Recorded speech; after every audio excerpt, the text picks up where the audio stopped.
KO the Basic. We lit tonight. Y'all come through, man. Y'all know how we gonna show up and show out. See y'all all in the building.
Yo,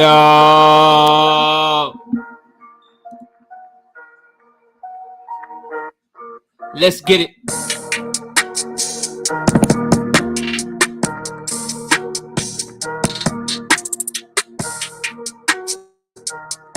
Smash the like button as you come in the building. If you want to donate to the channel, hit the Cash App or the Super Chat. But you gotta at least do what don't cost you no money, and you gotta smash the like button.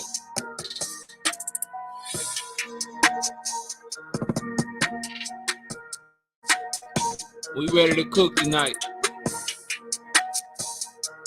Hey, you want to see Errol Spence versus Terence Crawford? Put some pressure on Terence Crawford. You want to see Tank Davis versus Ryan Garcia? Put some pressure on Ryan Garcia.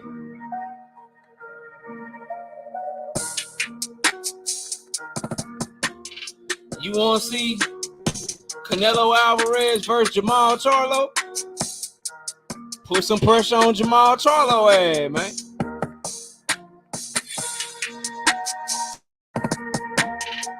You want to see Canelo versus Demetrius Andrade? Put some pressure on Andrade, man. B-side fighters get B-side benefits, man.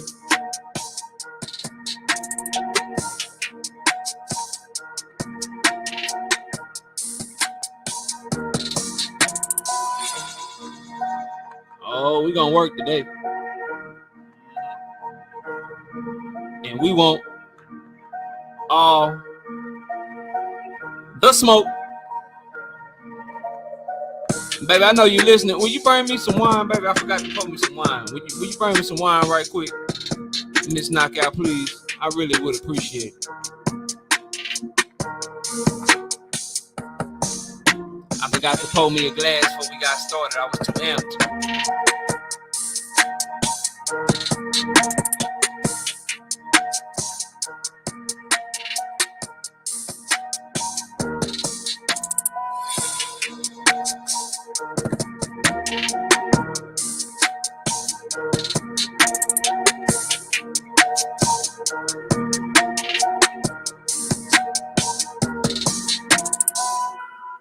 right, let's get this turned off, man. Shout out to everybody in the building. Hit the like button as you come through.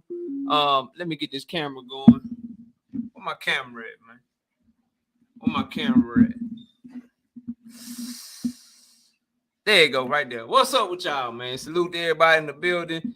Got an announcement real quick for the channel members, man. I'm changing something up because I gotta give my members, I gotta give them perks, man. I gotta give the channel members they perks. So I know we've been dropping prediction videos for the channel members early and then giving them to the rest of you guys a day or two later. But we changing that up, bro. We changing it up. Channel members gonna get the prediction videos, and then the rest of y'all, you still might get it. It just might be the day of the fight. You know what I'm saying? It might be the day of the fight. So I gotta give the people that want to be members and want to support the channel that way, I gotta give them those types of perks and those types of benefits. So moving forward, it ain't that I ain't doing predictions. It's that you probably won't get them to the day of the fight unless you are a member of the channel. We already did the O'Shaquie Foster versus Ray Vargas prediction. That's up on the channel for the members. And we got the Mario Barrios, Giovanni Santiago. That's uploading right now. Matter of fact, it say that it's about to be done uploading. Let me make sure I monetize it while I'm up here talking to y'all. I gotta make sure that mug is monetized. But yeah, so moving forward, that's how we're gonna do. Let's see who we got in the building so far, right quick. Give me 1 second. Let me see who we got in the building. Oh, hold on, y'all. Give me a second. All right, good. Had to get that beverage, man.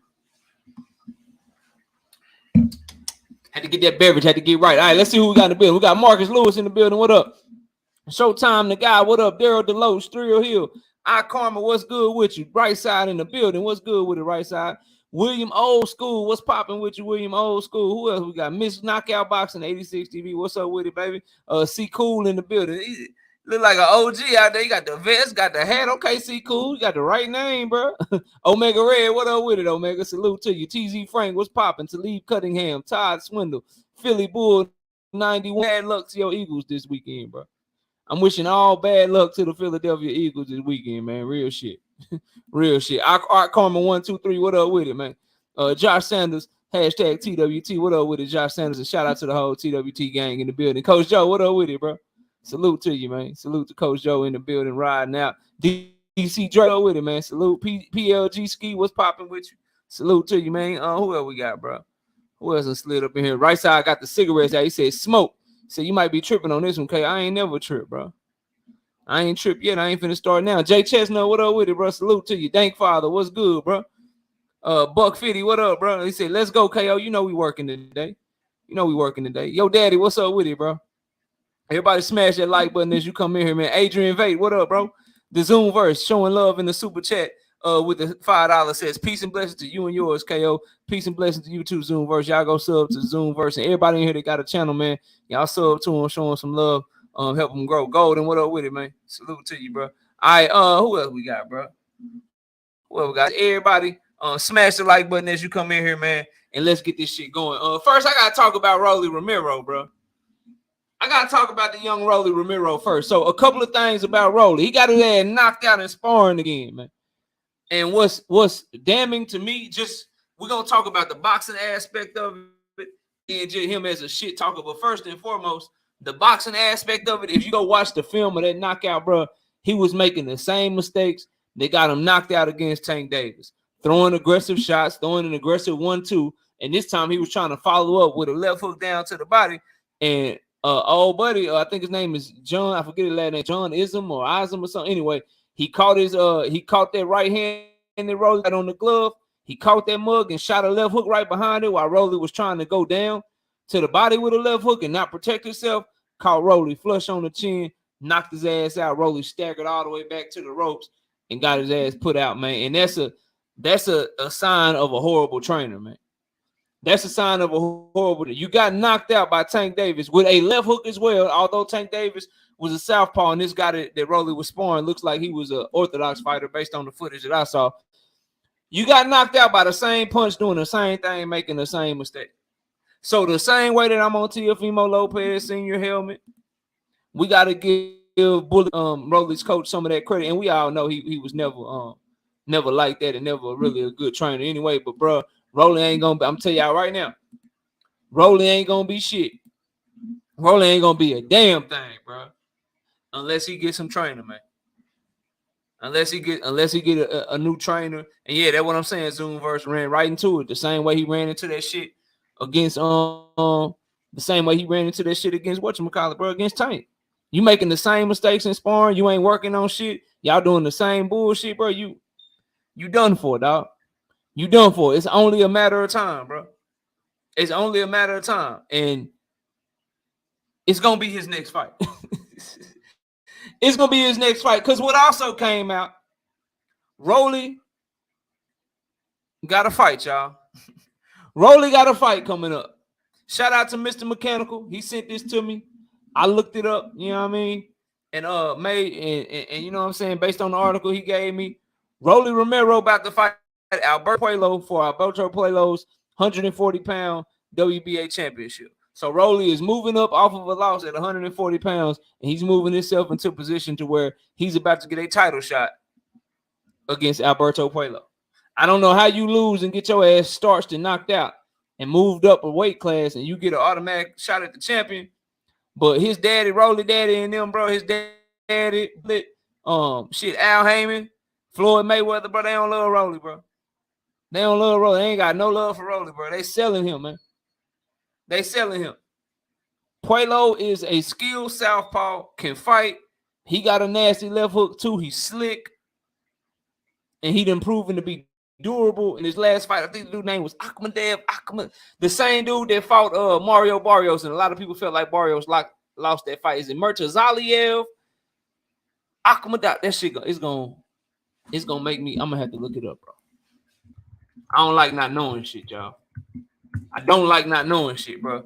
It was, who was Alberto Puello fighting? It was this dude,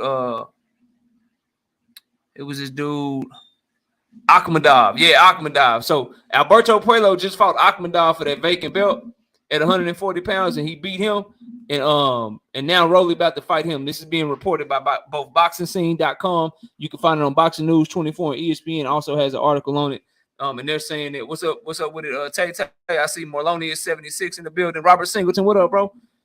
And so yeah, man, that shit ain't gonna end well for Rolly, bro. And coming off of what happened to him against Tank, and then looking at how he's looking in sparring and shit, man, they need some serious adjustments for him to have a shot. He gonna get outclassed and probably stop, because that dude gonna be able to hit him when he want, how he want. That dude's real long, real skilled.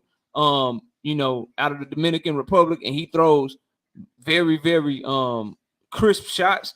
And it ain't that he punched so hard, but if Rolly's getting knocked out and put on his ass with 16-ounce gloves on and headgear on, like he just did against this dude with that left hook, if that's putting you on your ass and discombobulating you, one can't help but wonder, did Tank rattle your cage, bro?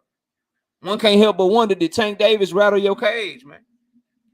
Mike Ryan, what up? Tank Davis might have rattled his cage to the point to where, Juice, what up with it? He might have rattled his cage to the point to where he probably ain't never gonna be the same, bro. Real shit. Real shit. Think about that shit, man. Tank Davis caught him flush, made him damn near break his whole ankle trying to stand up, man. And now you getting knocked out in sparring with 16-ounce gloves on and shit. When in reality, Rolly done always got hit before he fought Tank. And going into the Tank fight, people was like, Rolly pretty, you know what I'm saying?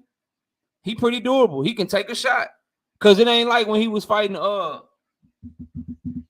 man, what's that dude name, bro, that he fought from Australia or Sweden or something, man? He got a real funny nickname, man. Damn, bro, I'm bad with the name today, but I'm gonna get it, bro. I'm gonna get it. We're gonna give y'all the info. When Rolly fought, and this dude got a crazy ass nickname, man. He fought, Anthony, can you dig it, Yigit? That's his name. When he fought him, Yigit was hitting him. We saw Jackson Marinez clearly outbox him. And so they really setting Rolly up to fail. And Robert Singer just hit the nail on the head, bro. What's going on, Cassandra? I see you. They setting up Matthias versus Puello future showdown. Yeah, they trying to give Puello some popularity, man. They trying to give Puello some popularity like a mug, man. So Rolly, he out of there, man. This is he's selling his name, man. And unless he can close his eyes and hit Puelo with one of them, unless he can hit him unless he can hit him with one of them, bro, that shit ain't gonna fly, man. That shit ain't gonna fly for Rolly Romero, man, unless he can do that shit, man. He a punching bag out there at this point, man. Facts, Coach Joe, punching bag like a mug, bro. What's up with it, Levon Down Gator? What's popping with you? Couple of more things. Gennady Golovkin, before we get into the main topic of the day. Gennady Golovkin, Triple G.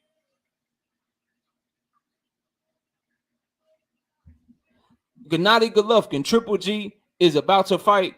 Or he's ordered to fight. He is ordered to fight. Whatchamacallit? Erislandy Lara. By the WBA, they reordering that fight. And with that being said, he dropped his IBF belt too. So it ain't like he got an IBF route to go or anything like that. If he don't fight Erislandy Lara, Triple G can be stripped.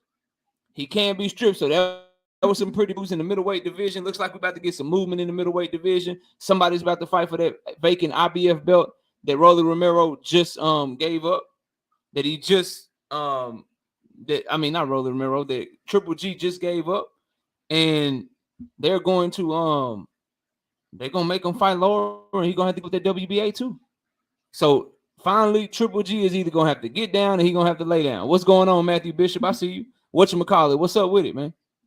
And so that's good news to me, man. I've been waiting on the middleweight division, waiting on the 160-pound division to get right. You know what I mean? I've been waiting on it to get right. And for that, I couldn't have any better news. I believe Lara does deserve his shot. Triple G need the shit to get off the pot.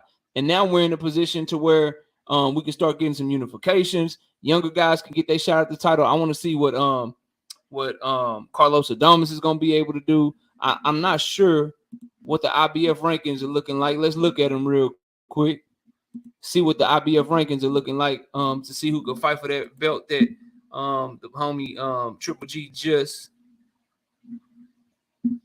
vacated. Let's see. IBF is going to be Zarafa versus Falco. Esquiva Falco, he's the Brazilian Olympian. Michael Zarafa is number 2, so they'll probably fight for the belt that Gennady Golovkin just vacated. So that's more news in the sport of boxing. What else we got, man? Ryan Garcia. Now, I don't know how true this report is.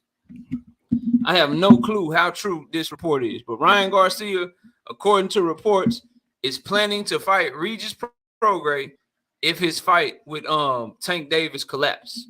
If that fight falls through, they are planning to fight Regis Prograis. This is according to Mike Coppinger.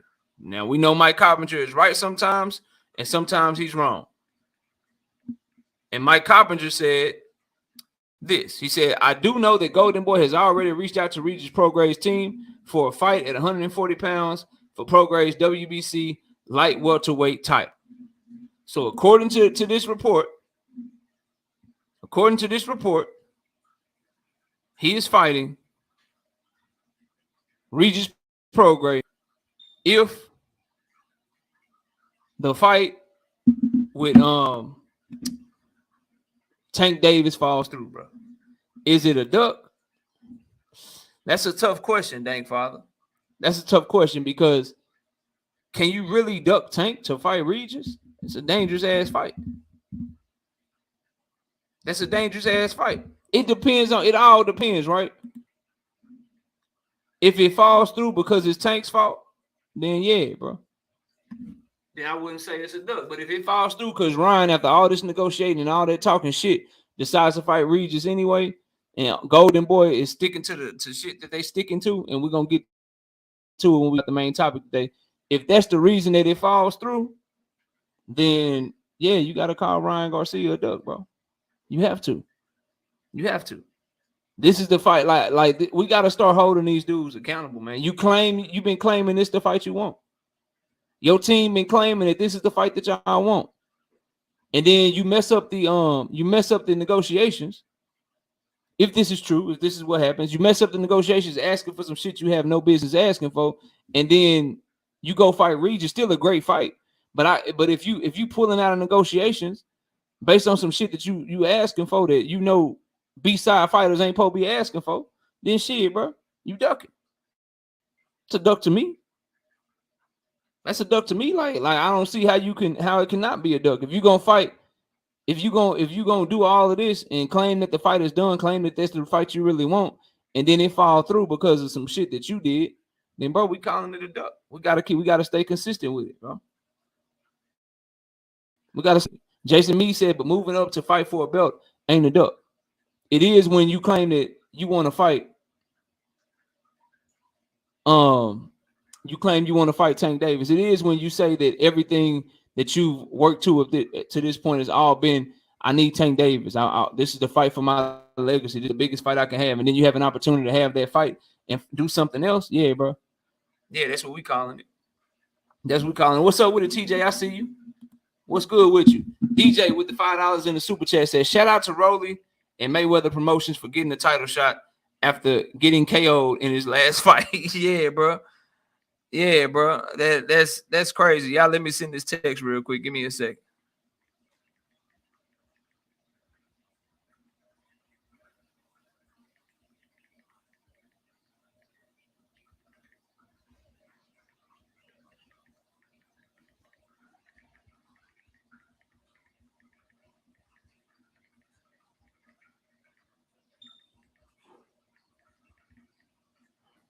All right, my bad, y'all. Yeah, R West, what's up with it, man? So I mean, I'd have to err on that side, but again, right now, like I don't know, bro.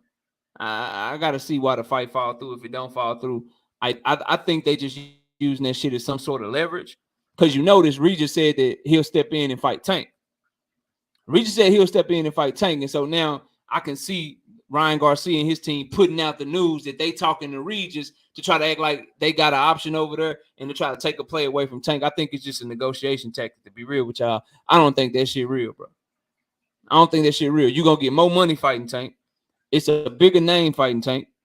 Tank is a bigger draw than Regis. You're going to get a bigger bag. It's going to go on pay-per-view. And so the Zone, the Golden Boy, everybody get a bigger bag fighting Tank Davis. But you're going to fight a fight just as dangerous, or some could argue more dangerous, against Regis Prograis for less money. They don't add up to me. They don't add up to me at all. So you fighting Tank Davis. You about to fight Tank Davis. You get more money to fight him. More exposure to fight him. That fight's going on pay-per-view. So you have not only an opportunity for a bigger purse, you have an opportunity for a bigger back-end money with the pay-per-view. You're going to give that up and then fight a more dangerous fight or just as dangerous fight against Regis Prograis, not on pay-per-view, for less money. Somebody tell me the time you've seen Oscar De La Hoya move one of his Golden Boy fighters like that, bro. Like, give me a time that you've seen Oscar De La Hoya move a Golden Boy fighter like that. Where you've seen a Golden Boy fighter, one of his stars, a Virgil Ortiz, Canelo when he had Canelo, Zurdo Ramirez, his upper echelon of guy. Now Ryan Garcia. When has Oscar De La Hoya ever been like, yeah, I'm gonna take my fighter out this fight where he gonna get more money, and I'm gonna put him in a fight just as tough, or some would argue tougher, for less money. That's what I'm gonna do. That's what we doing. Like, nah, bro. Nah, bro. I don't see that shit happening, man. He said it's a new Oscar. This Oscar with the abs. Nah, bro. Nah, I don't see that shit happening, man. I don't see that shit happening at all, bro. Oh, and DJ, by the way, I appreciate the super chat, but I was telling Philly Bull when he was in the building, bad luck to your Eagles this weekend, man. Want to wish y'all a very bad luck, bro. Want to wish y'all a very, very bad luck. You understand what I'm saying? Want to wish y'all a very bad luck, bro. But shout out to you, man. In the super chat again with the $5. He says, Ryan has been clout chasing Tank for 2 years now. This is the Pacquiao situation all over again. Remember, Ellaby sent them a contract before. Yeah, man. Yeah, that's why, again, bro, when you consider everything that is going on between these two, when you consider everything that's going on between Ryan Garcia and Tank Davis, how could it not be a duck if he pulls away from negotiations, bro? How could it not be a duck? But let's get to the main topic. I want to drop links for the brothers, and y'all hit my like button. 100 people in the building. We just getting started. 71 likes. I need the likes to get up, man. I need the likes to get up. Smash my like button. It's free, man. Don't cost you nothing. You know what I'm saying? You ain't got to spend no money. DJ is supporting the channel with the super chats. I appreciate that, but I don't require y'all to do that. I appreciate all of the love that y'all give me in the super chats and the cash out and joining up as members to the channel. But at the very least, man, hit my like button, bro. Hit it with an elbow, throw a hook at it, uppercut it, jab it, throw it straight at it, rabbit punch it, headbutt it, shit, hit it with a knee, kick it. I don't care what you do, bro, but just hit my like button, man. Just hit my like button. But let's get to it, man. You see the title of the video. If you want big fights in boxing, respect the A side and put pressure on the B side to take the fight. My brother D Free, Sports Matchups with D Free, man. What up, bro? Nick K, what's up with it, bro? Smash the like as y'all come in the building. It's very simple. Now, I started my channel right when the Deontay Wilder Tyson Fury shit was popping off. Started my channel January 10th, 2021 is when I started this YouTube shit, right?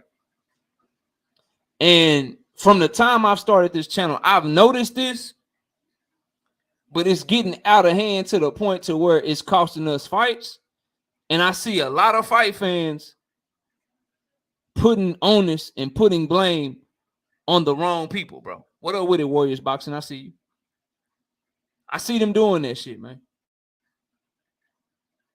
I watched fight fans get mad at Deontay Wilder because he was exercising his right as the A side against Tyson Fury. And that right was, if you beat me in this second fight, I get an immediate rematch. You don't get to fight anyone else. You don't get to run off. You have to fight me. And it was fight fans everywhere, bro, pissed off. Oh, Deontay Wilder is selfish. He's holding up this. He's holding up that. And I'm just thinking to myself this whole time, y'all can go check the content. I was like, yo, where's y'all's like integrity at, bro? Where's your sense of people should honor what they say they're going to do? And if someone has the leverage, if someone has the ability to negotiate something because they put themselves in a position to be a bigger name than you, a bigger draw than you, generate more revenue than you, then you have to respect that if you really want the fight. If you really want what comes with that. You understand what I'm saying? So to watch people do that, bro, I was like, damn. All right. And so I made content on it. Like, nah, bro, y'all tripping. If you pushing for Fury and AJ, then you opening up a wormhole. You opening up Pandora's box. You know what I'm saying? Like, why would you do that? Because now you saying that it's okay for everybody to just sign some shit, then not, you know what I'm saying? Not honor it. Oh, let me sign some shit, then not honor it. Let me sign some shit and say I'm gonna do some shit, then I ain't gotta say it. I ain't gotta do it. And see, we believe in doing what you say over here. I told y'all I'm gonna be live on Mondays. We're gonna be live on Mondays. Told y'all a long time ago, we're gonna start going live Wednesday and Thursday. That's when we live. Say I'm gonna do a show with KQKC every Sunday morning. That's what we doing. Right? Say you're gonna get content on a daily basis. You get content on a daily basis.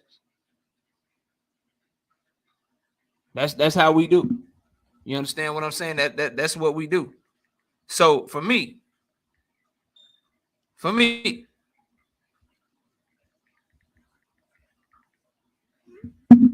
that's where it started, right? The disrespect of people. What's up with it, Basil? Amjad. The disrespect of these clear A sides that were able to negotiate things in their favor. And now we want to act like it's their fault if the B side start trying to do some A side shit when we all know who the B side is in a certain situation. Edgar Chavez, what up? Specs, what's good, bro? So we keep it going, right? And this is into more like modern shit. This is into 2022 and now 2023. Towards the tail end of 22 and now the beginning of 2023, we see this notion that, what's up, IB? We see this notion that Errol Spence and Terence Crawford not fighting, you have a certain segment of people that blame Errol Spence Jr. Since when do we know who the clear B side is? And we know that the A side gave the B side an offer, but we blame the A side because the B side ducked out and did something else. It's really that simple. All this extra shit that people trying to do, it's like Canelo shit get respected. You want to fight Canelo at his heyday before he lost to Bivol? Man, that's going to be about 40 million. That's going to run you about 40, 50 million. If he tell you what gloves to wear, you wear them hoes.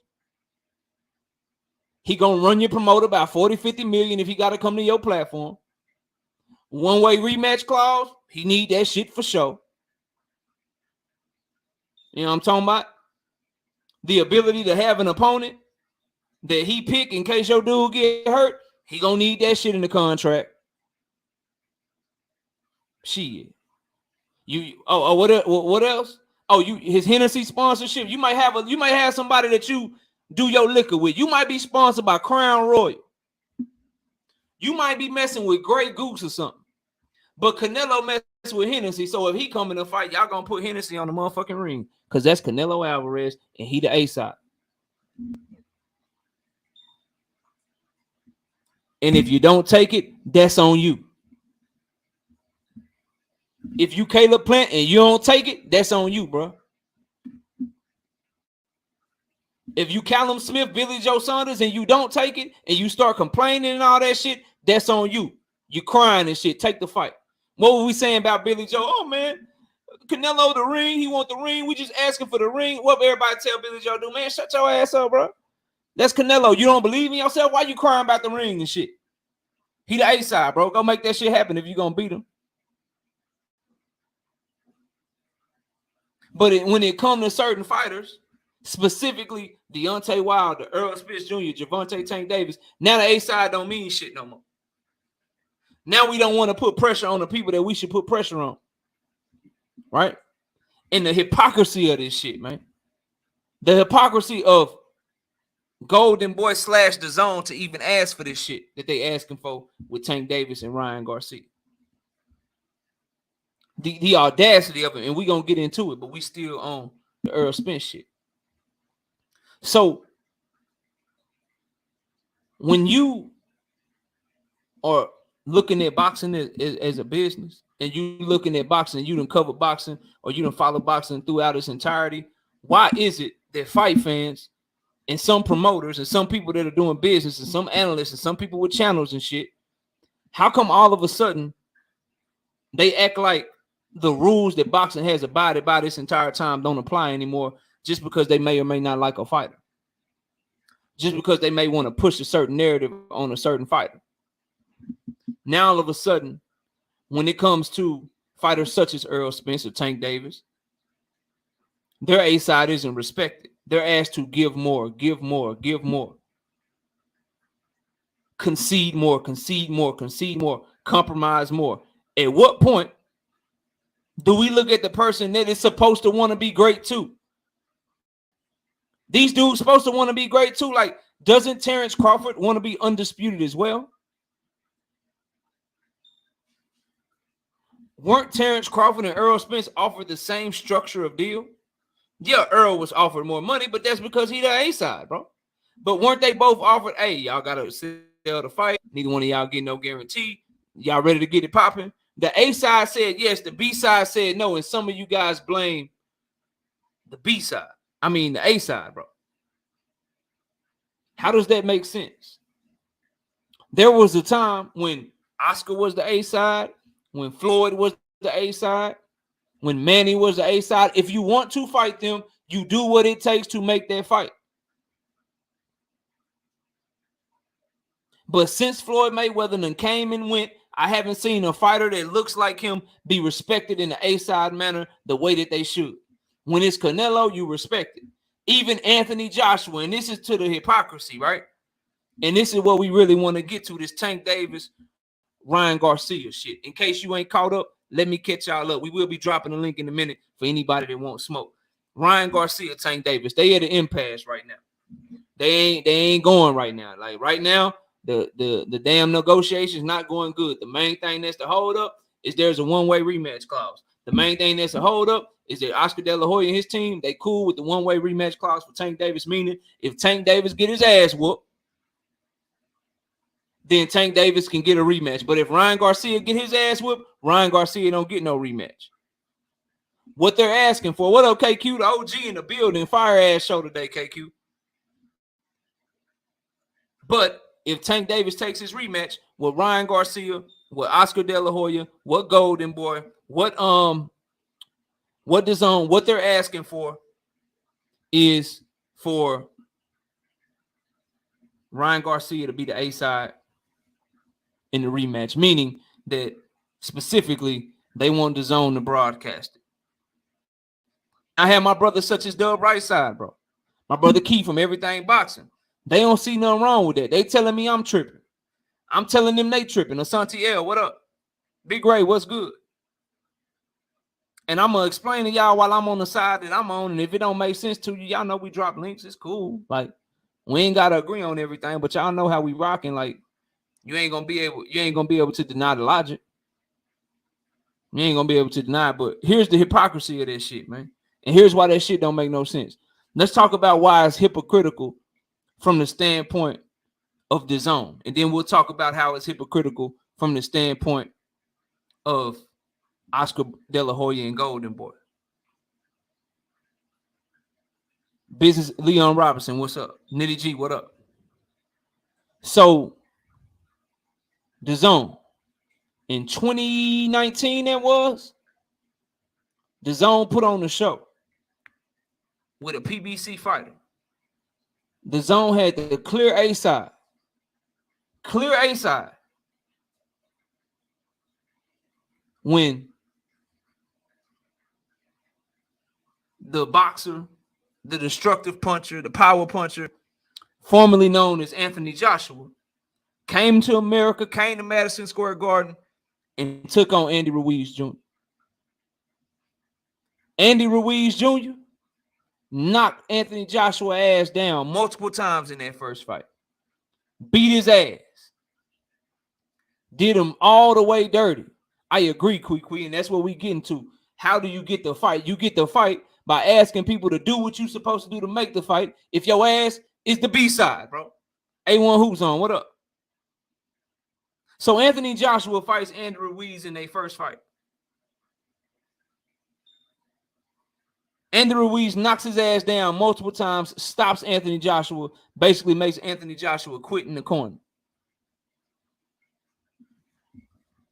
Now, based on right side's logic, based on Everything Boxing's logic, based on people that agree with them logic, based on all their logic,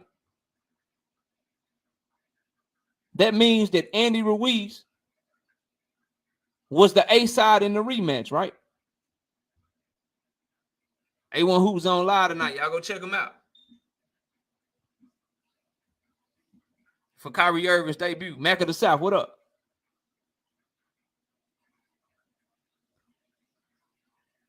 So when we go watch the rematch, because Anthony Joshua and Andy Ruiz fought again, right? When we go watch the rematch, that means that Andy Ruiz was the A side, right?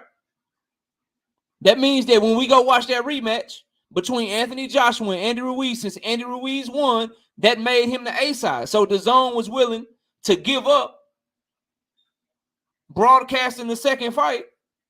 And that means that the Anthony Joshua and Andy Ruiz rematch was broadcast on the PBC platform. Right?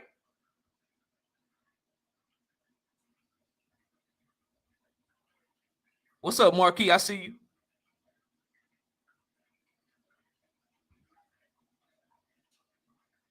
Right?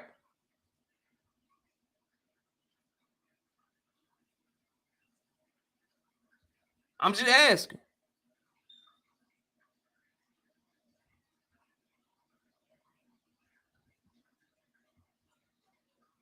So the same platform, right side said they didn't ask for it. That's because they knew that that's some shit you don't ask for.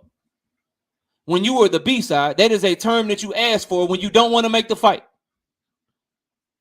When you don't want to make the fight, try to tell the A side that you want to broadcast the shit.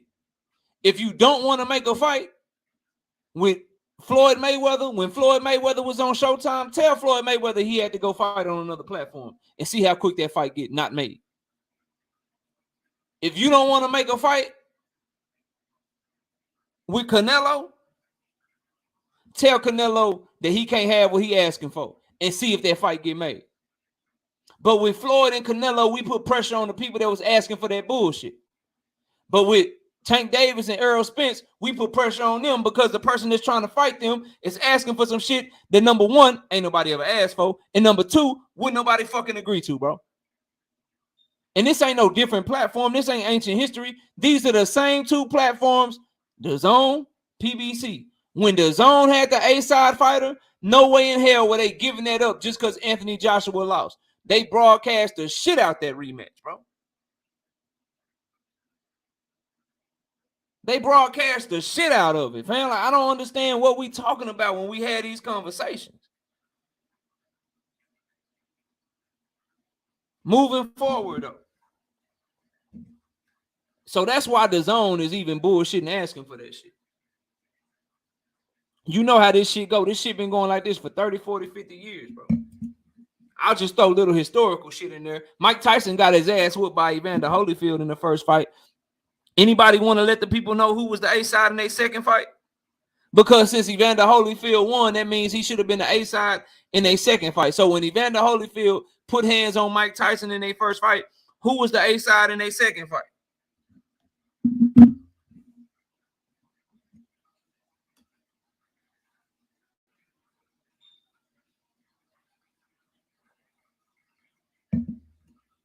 But Ryan Garcia, who's not a world champion, Ryan Garcia, who never fought for a world championship, Ryan Garcia, who not on pay-per-view, Ryan Garcia, who never fought on pay-per-view, he get to ask for some shit that Evander Holyfield couldn't even ask for.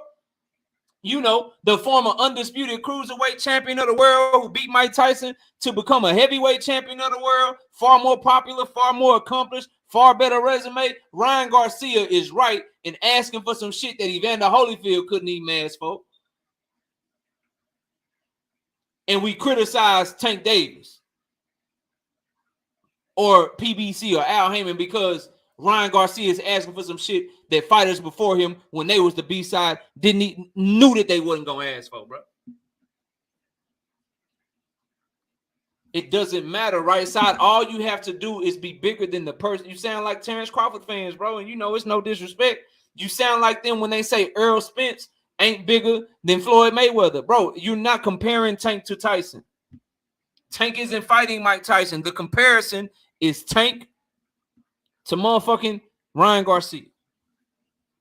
But this is why Oscar De La Hoya is being a hypocrite, bro. This is why Oscar De La Hoya is being a hypocrite. I'm going to keep it 100% real with y'all, bro. Rick Timms, what up, Rick? Oscar De La Hoya is like, yo, if Ryan wins, that should be the A side. That's how it works. Matter of fact, I ain't gonna quote him. I ain't gonna paraphrase him because we dealing in facts today. So let me find exactly what he said, bro. I'm gonna read it to y'all, bro. I'm gonna read it to y'all. I'm not about the paraphrase and shit today. I'm gonna read it to y'all exactly what this man said, bro. Let me get to it, bro. Let me find this shit.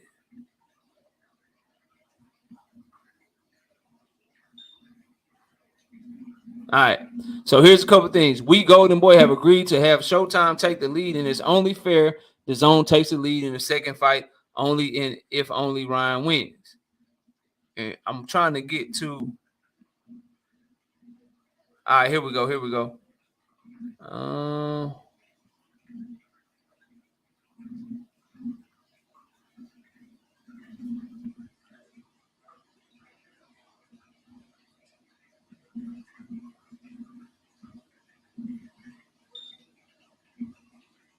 Hold on, I'm scrolling this stuff.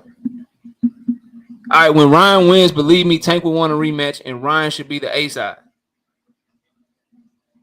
He says, damn, bro, I'm trying to find. Maybe it's in just a report that ESPN posted. I see that super chat. I got you, bro. Give me a second. I'm trying to read this shit verbatim because I don't want nothing to be caught in translation, bro.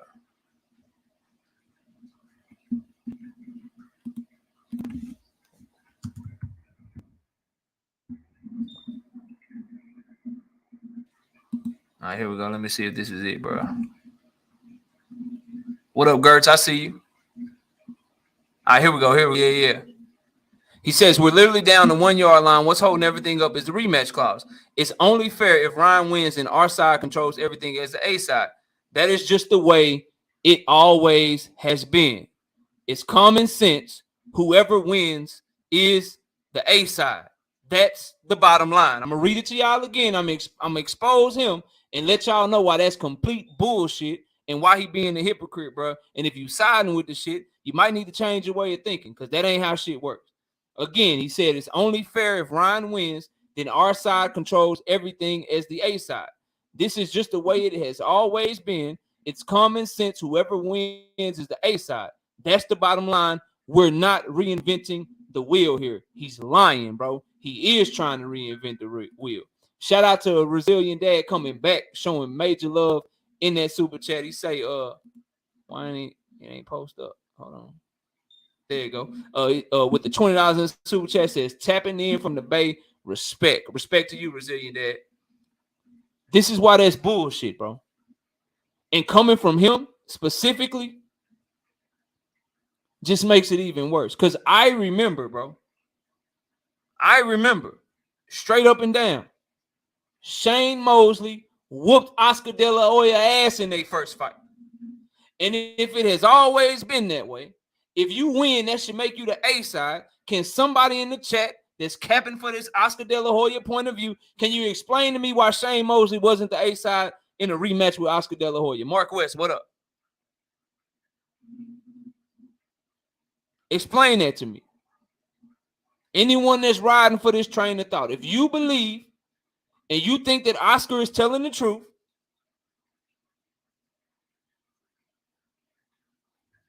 if this is how it has always worked, if he's not trying to reinvent the wheel, if he's just lying to y'all, bro, he's straight up lying to y'all. And I give you the facts and I give them to you right in your face. You can look them up for yourself and y'all still ride with the shit, man. He's straight up lying to y'all, bro. Every last one of you. The man said that if Ryan Garcia wins, he should be the A side and they should control everything because that's how it has always worked, and he's not trying to reinvent the wheel. But when he lost to Shane Mosley, he still controlled everything in the rematch. When he lost to Shane Mosley, he was still the A side in the rematch. When he lost to Shane Mosley, he still made sure that everything stayed on his side because he was the bigger name, bro. What up with it, Brian Corbett?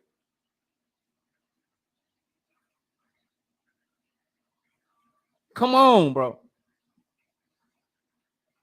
Come on, dog. But y'all will put pressure on the A side, bro. Instead of telling the B side, look, man, you ain't got no rights. Take the fight, bro. Shit. That's what Devin did, right? That's what Floyd did when it was Oscar. Right?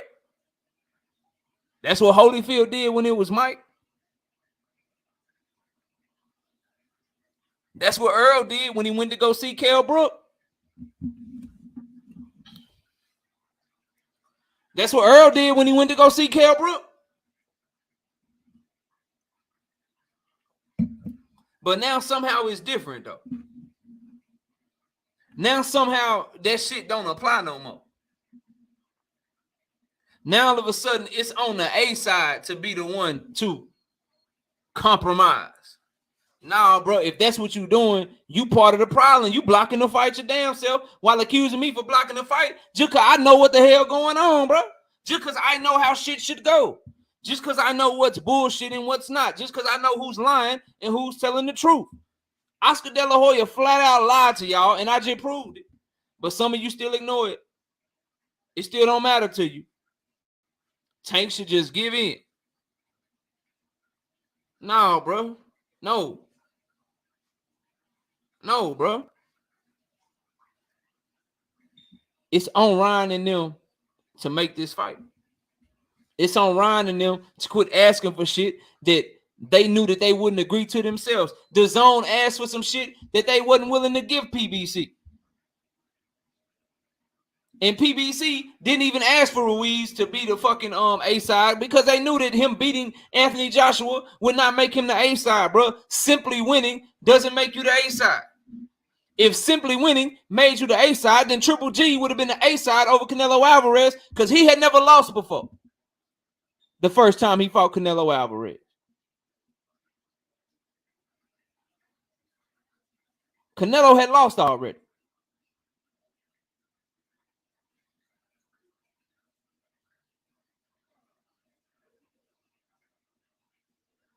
This ain't got nothing to do with Devin, though, bro.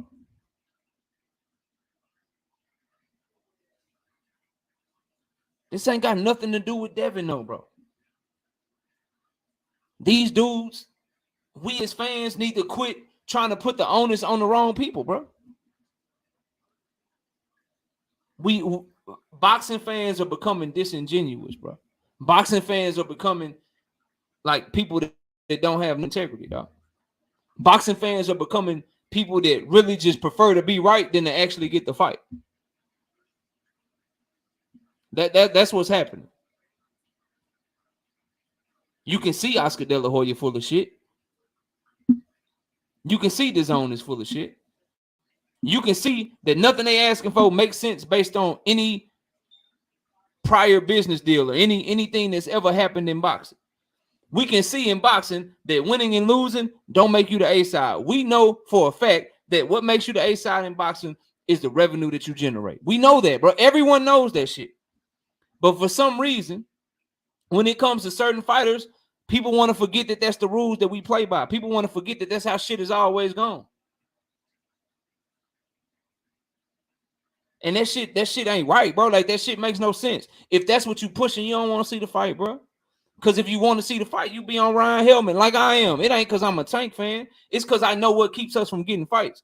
If you really want the fight, you would be on Terence Crawford Hellman like I am. Because I really want to see the fight. And I know what should happen, bro.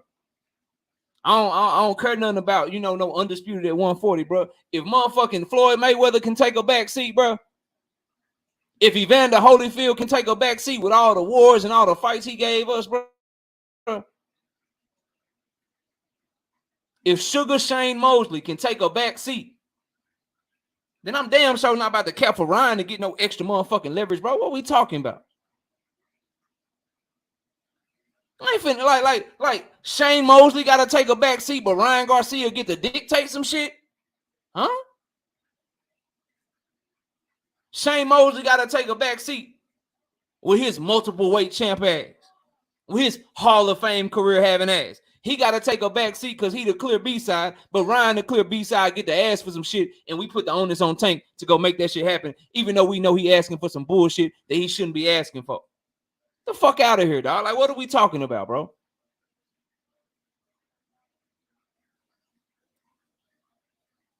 Like, for real. What up, Brandon? I see you, Brandon House, in the building, bro. Brian Corbett, what up?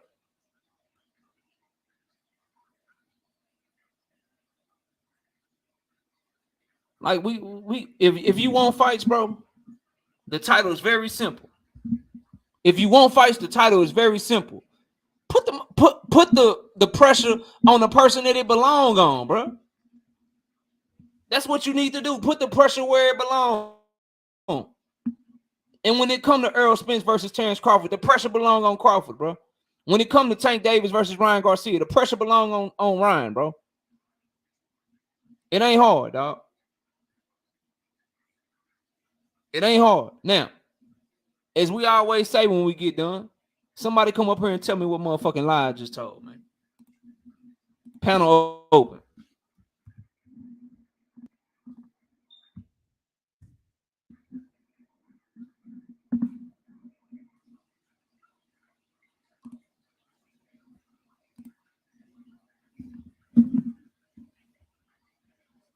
Shout out to my brother right side in that CashApp with the $5, man. me send out these tweets. Let them know we live. We got the panel open, man. Some people like to just come for the open panel only, man. Let me send this out real quick. Panel open, man. Anybody want it? Come holler at me. Or we can just keep cooking on this boxing.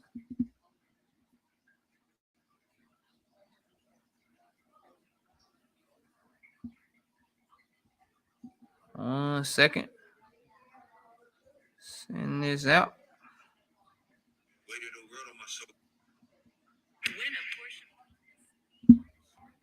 Smash the like button, please. For the content, man. We working.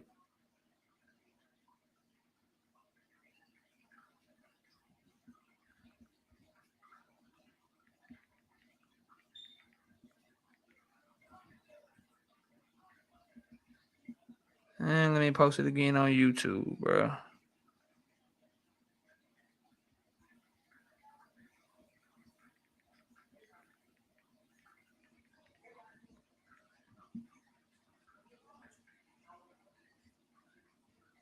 This always happen when I get done cooking, bro. That's the downside of cooking too long, man. That's the downside of cooking too motherfucking long, bro. I get to cooking too long, don't nobody want to come up here, bro. I get to cooking too long, don't nobody want to come up here. My brother Rick is in the building. No, Rick, what up with it, man? Man, I want to debate KO, man. You don't know what you talking about, dog. All right, man. Let me know, bro. No, I'm just playing. What's up with you, big boy? Yeah, I'm chilling, man. How you doing, bro? I'm good, man. I'm good, bro. Peace to you, man. I always appreciate the work. You know what it is, bro. Yeah, man. What's up? What you got for the show, homie? No, man. I just wanted to put it out here, man. Like it's just weird to me, bro. How now that PBC had did their job and become, you know, a big player in the game of boxing, now all of a sudden A sides don't matter. Right? It's strange to me. Like it's weird that, you know, Fulton versus Inoue can get made, but can't no other fight get made, right? What you mean though? PBC don't let their fighters go nowhere. What you talking about? Yeah, you know, but like I said, man, you know, it's sides of the street. It ain't no sides of the streets, but it's sides of the street. Like I said, like I don't get how people is saying that. Supposedly fans of boxing are saying that it was on PBC to make the fight. If you're the A side, the B side is wanting what the A side has, correct? So all the A side should have to do is send an offer. If you really want what they got. If you really want that smoke. Right? But what when Golden Boy was the premier promotional company, no one complained about that. They was the A side. When Top Rank was the premier promotional company, no one cared about that. They was the A side. Everyone had to capitulate, and y'all act like this wasn't not even 2 years ago with Devin Haney. No one cared. Everybody said for Devin Haney, oh, he got to take a dirty deal, right? He got to do this A, B, and C, and D. But if he really wanted, he'd take the deal that Top Rank gave him. This is what everybody said. It's just weird to me, like the A, you don't work to give up the A side. Which part of the game is this? But I know what that is, right? Your fighter is bigger than the fighter you like is bigger than the sport of boxing, correct? The fighter you like is bigger than the way boxing business been done since we've been on YouTube. But y'all really want to see the fights, though. That's what I'm saying, bro. Like you hitting the nail on the head, and I'm gonna let you keep cooking, obviously, bro. But you hitting the nail on the head, like that's my thing. Like if you know how business works, right, and you know how it's supposed to go, then you go at whatever is trying to balk at that system. So if I know what B-side fighters have asked for in the past, the leverage that they've had in the past, what they've been able to get, what they haven't been able to get, if I know that, and then I see a B-side fighter asking for some shit that I know they have no rights to be asking for, then shit, I'm on their neck, bro. Like I don't get the issue here, bro. Like when I read that shit, I didn't see how it wasn't clear to everybody, bro. How it wasn't clear that Oscar De La Hoya, they on some bullshit. I don't see how that's not clear to them, Rick. Like it's very clear that they asking for some bullshit to try to either get Tank Davis to give up his A side, or they asking for this shit on purpose, hoping that Tank Davis and his team would just pull away from the table, bro. Hoping that they'll just go in another direction, fam. Straight up, man. And I'm gonna leave it at this, right? What y'all need to understand, right? There's entertainers and there's fighters. There's entertainers and there's fighters. And what y'all need to really understand, and I said this before on my channel, I say it again, and I'll leave you to do your thing, bruh. The fight is the culmination of the business being taken care of. The fight does not happen until the business is taken care of. So if there's somebody interfering with the business of the fight not happening, they're the ones who don't want the fight. 100%, bro. I agree with all that shit, man. Keep doing your thing, bro. You know what it is. Already, bro. Appreciate you, man. Take it easy, bro. Peace, bro. I'm trying to figure out where I'm gonna pass it to the OG Chris. I'm trying to figure out where it was a lot of people in my comment section today, bro. A lot of people in my comment section today, but now ain't nobody hitting the damn link and shit, man. That shit be funny to me. Like y'all got everybody got so much to say, writing and typing in my chat and shit, typing to me on Twitter, telling me how I'm dead wrong. You had a dude make a video trying to go at my video today and shit. But now we got the link drop. Now you can come holler at me. And ain't nobody got shit to say. Ain't nobody got nothing to say, bro. Everybody just quiet, man. That cause you know you on some bullshit, bro. You can't. It's easy to type and shit, but when you gotta stand on what you're saying, that shit hard to do. Not everybody willing to do that. OG Chris, what up, man? How you doing, man? What's going on, KO, man? What's good with you, baby? Chilling, man. Chilling, man. Just having a good day. Man. You know, I held off for a minute because I wanted to see the opposers come in. I know you wanted some smoke, but I said they ain't clicking the link, so let me just go on in and get my 2 cents, and I'll let you have at it, man. But nah, man, you speaking number facts, man. Nobody works their ass off for years to get to a position of power in negotiation, a position of leverage to then give it up when it's time to use it. Why would we do that? Why would we do that? You know what I mean? That's like turning down the promotion you want at work after you've been there 15 years. Why would you turn it down? You know what I mean? Because somebody else wanted. Nah, man. No. You got to beat me out for it. You got to beat me out for it. And I've been telling people, man, for the longest, man, status, accolades, none of that determines the A side. The A side is determined by your dollar value. Your dollar value, bottom line. It's your dollar value. But man, we live in a society where we ride with who we ride with, right or wrong. Right or wrong. We don't stand for right or wrong. We don't stand for doing things the correct way. We don't stand on that. What we do is, if my boy is right or wrong, I'm just gonna ride with what he want to do. Facts. I'm just gonna ride with it. You know what I mean? I come up in the era where, okay, y'all going to hit the bank. All right, I'll see y'all later, man. Facts. I see y'all later, man. I'm not with that. Hey, I see y'all later. I ain't gonna dime you out of nothing, but hey, I see y'all later, man. Just don't send nobody my way, and you ain't got to worry about me diming you out. But I'm not going. You know what I'm saying? And then if y'all don't get caught, I'll see you around the way. Mm-hmm. You know what I'm saying, man? But it's that's the kind of society we live in, man. Where we just ride with who we ride with, whether it's right or wrong. Is too, man. They claim that they want these fights, though. Exactly. Like, you claim that you want Ryan Garcia and Tank Davis. Like, people claim that they want this fight. Everywhere I go, people are talking about this fight, talking about this fight. Mm-hmm. Then the news comes out, right? That Ryan Garcia and his team, whatever they asking for is what they asking for, blah, blah, blah. You can clearly see that it's bullshit. You can clearly see that he has no leverage to be asking for what he's asking for. And instead of putting the onus on him, the clear B-side fighter, to do what he needs to do to make the fight, everybody like, no, Tank, just take the shit, man. Tank, your side should just agree to it. For what, bro? Yeah.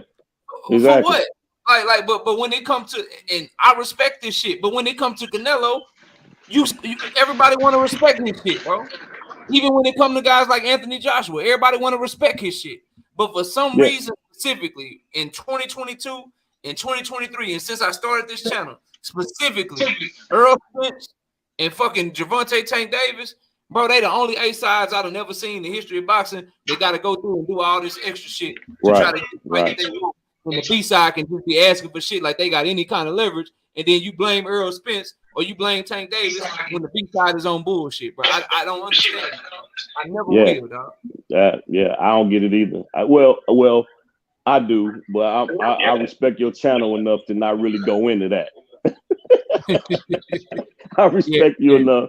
I got to get my own channel to go into that. I already know what it got something to do with how they look. Yeah, exactly. You know, but it go even deeper than that because people that look just like them is hating the same way. Yeah, facts. And facts educated Jab. I talked on Wilder too. Like when he was the A side and he was able to negotiate his rematch clause, people were shitting on him for wanting what he negotiated, bro. Exactly. People were saying he should have stepped aside and did all this extra shit just to allow Tyson Fury to skate out and shit with his B-side ass in that situation to skate out and go do what he wanted to do, like he had any kind of leverage, and made Deontay Wilder go to court and do all that extra shit, man, arbitration or whatever you want to call it. When I call it court, the trolls are coming back. He didn't go to court, arbitration. I use the right word just for you trolls, but had to do all that extra shit just to exercise his A-side status, and people were actually mad at him and not mad at the dude that was trying to have a lack of integrity and be a hoe out here, man. That shit crazy to me, man. But go ahead and finish up, OG, and we'll pass it. I'm good, man. I just appreciate you, man. I appreciate. I wanted to say what's up to Rick too, man. What's up, Rick? He hopped off, but I'm sure he's I saw that. Yeah, but I just Rick, my man too, man.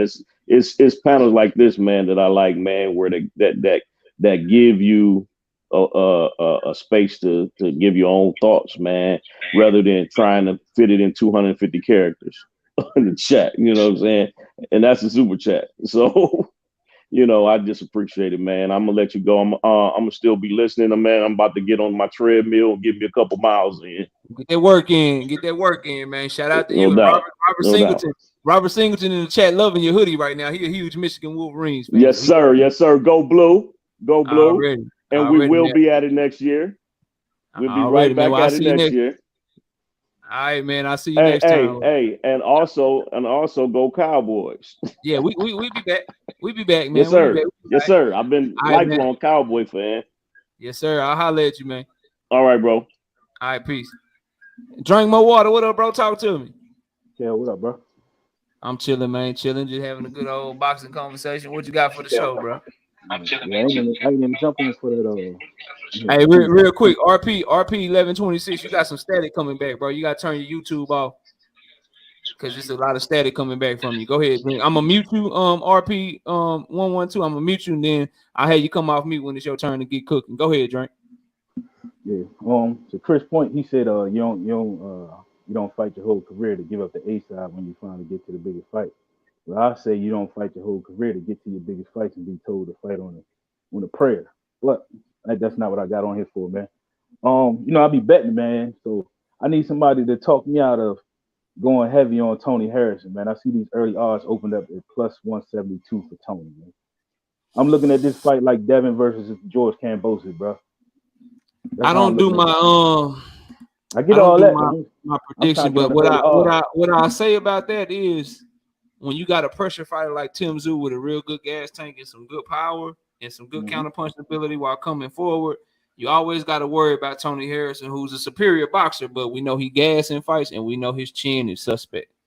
Yeah. So you dealing in that without breaking it down too much. You in a situation where Tony Harrison got to be perfect to win that fight, and Tim Tszyu don't. Then you got to also look at, is Tony Harrison all the way focused on boxing because he's training now. He got him an undisputed champion. He's giving a lot of his time to Alicia Baumgarten and getting her right, making sure she good. So at first glance, and then also if it does go to a decision and Tim Tszyu is competitive enough, shit, you saw what happened to Manny Pacquiao in Australia. The hell you think gonna happen to Tony Harrison in Australia in a close fight?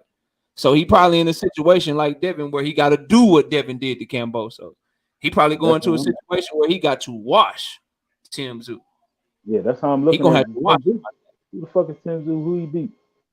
He beat was that Goucher? Goucher a pretty good boxer. I see he ain't on the level of Tony Harrison. I seen the fight. I seen what he did to Goucher.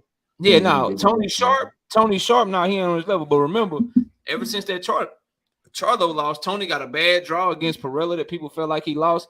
He looked okay against Sergio Garcia, so he kind of done plateaued and kind of, you know what I mean, fell off a little bit. But shit, I ain't, do what you do. I ain't got no official pick yet. But now right side, bring your ass back here, boy.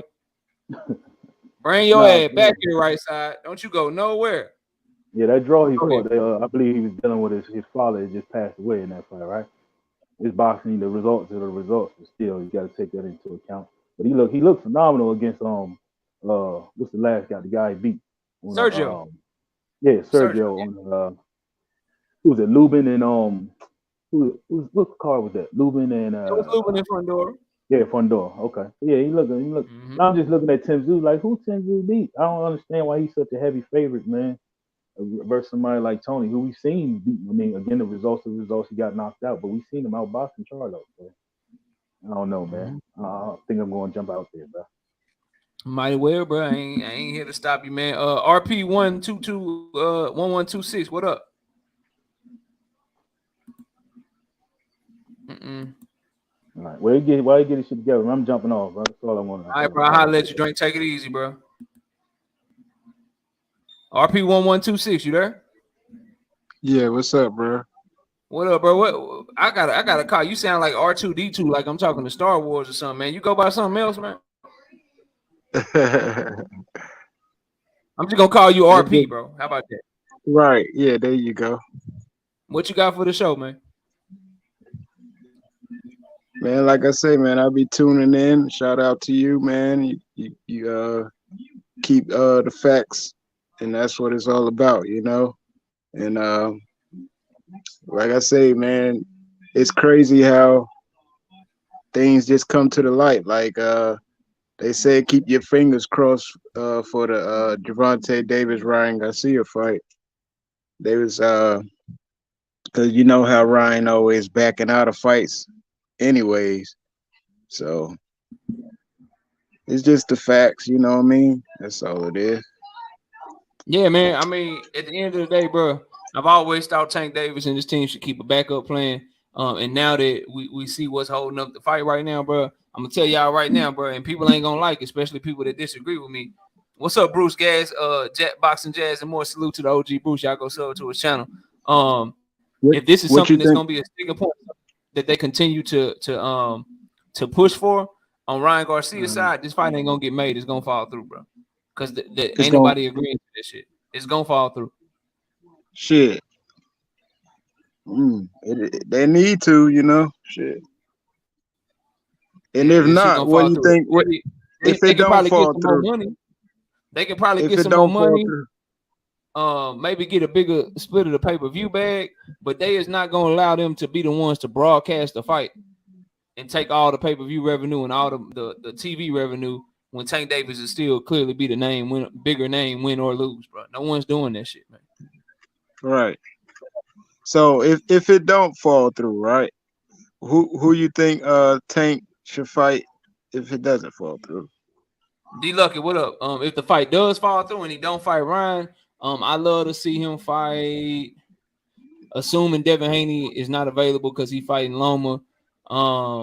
Shit, I love one of the Russell brothers, bro. Preferably Gary Antoine. Preferably Gary Antoine. That'll be a tough fight. I like the Gary Russell Jr. fight, but to me, Gary Russell Jr. coming off of surgery, being out of the ring for a long time, coming all the way up from 126, coming up from featherweight. I don't like that shit. Yeah, that won't be a good fight right now. I don't like that shit at all, man. You think Gary Russell gonna be right when he come back? I don't know. That's why I want to see him before he gonna come with somebody like that. Yeah, I don't know. None of them really look good since the death of their father. May he rest in peace. Gary Antoine didn't look good in his fight against Bartholomew. Gary Antonio just got knocked out by Elvis Rodriguez. Not Elvis Rodriguez. What's the dude name, bro? The dude knocked him out. I think of that name Rodriguez. It might be Edwin. But anyway, he just got knocked out, and then Gary Russell Jr. lost to Mark Mixayo.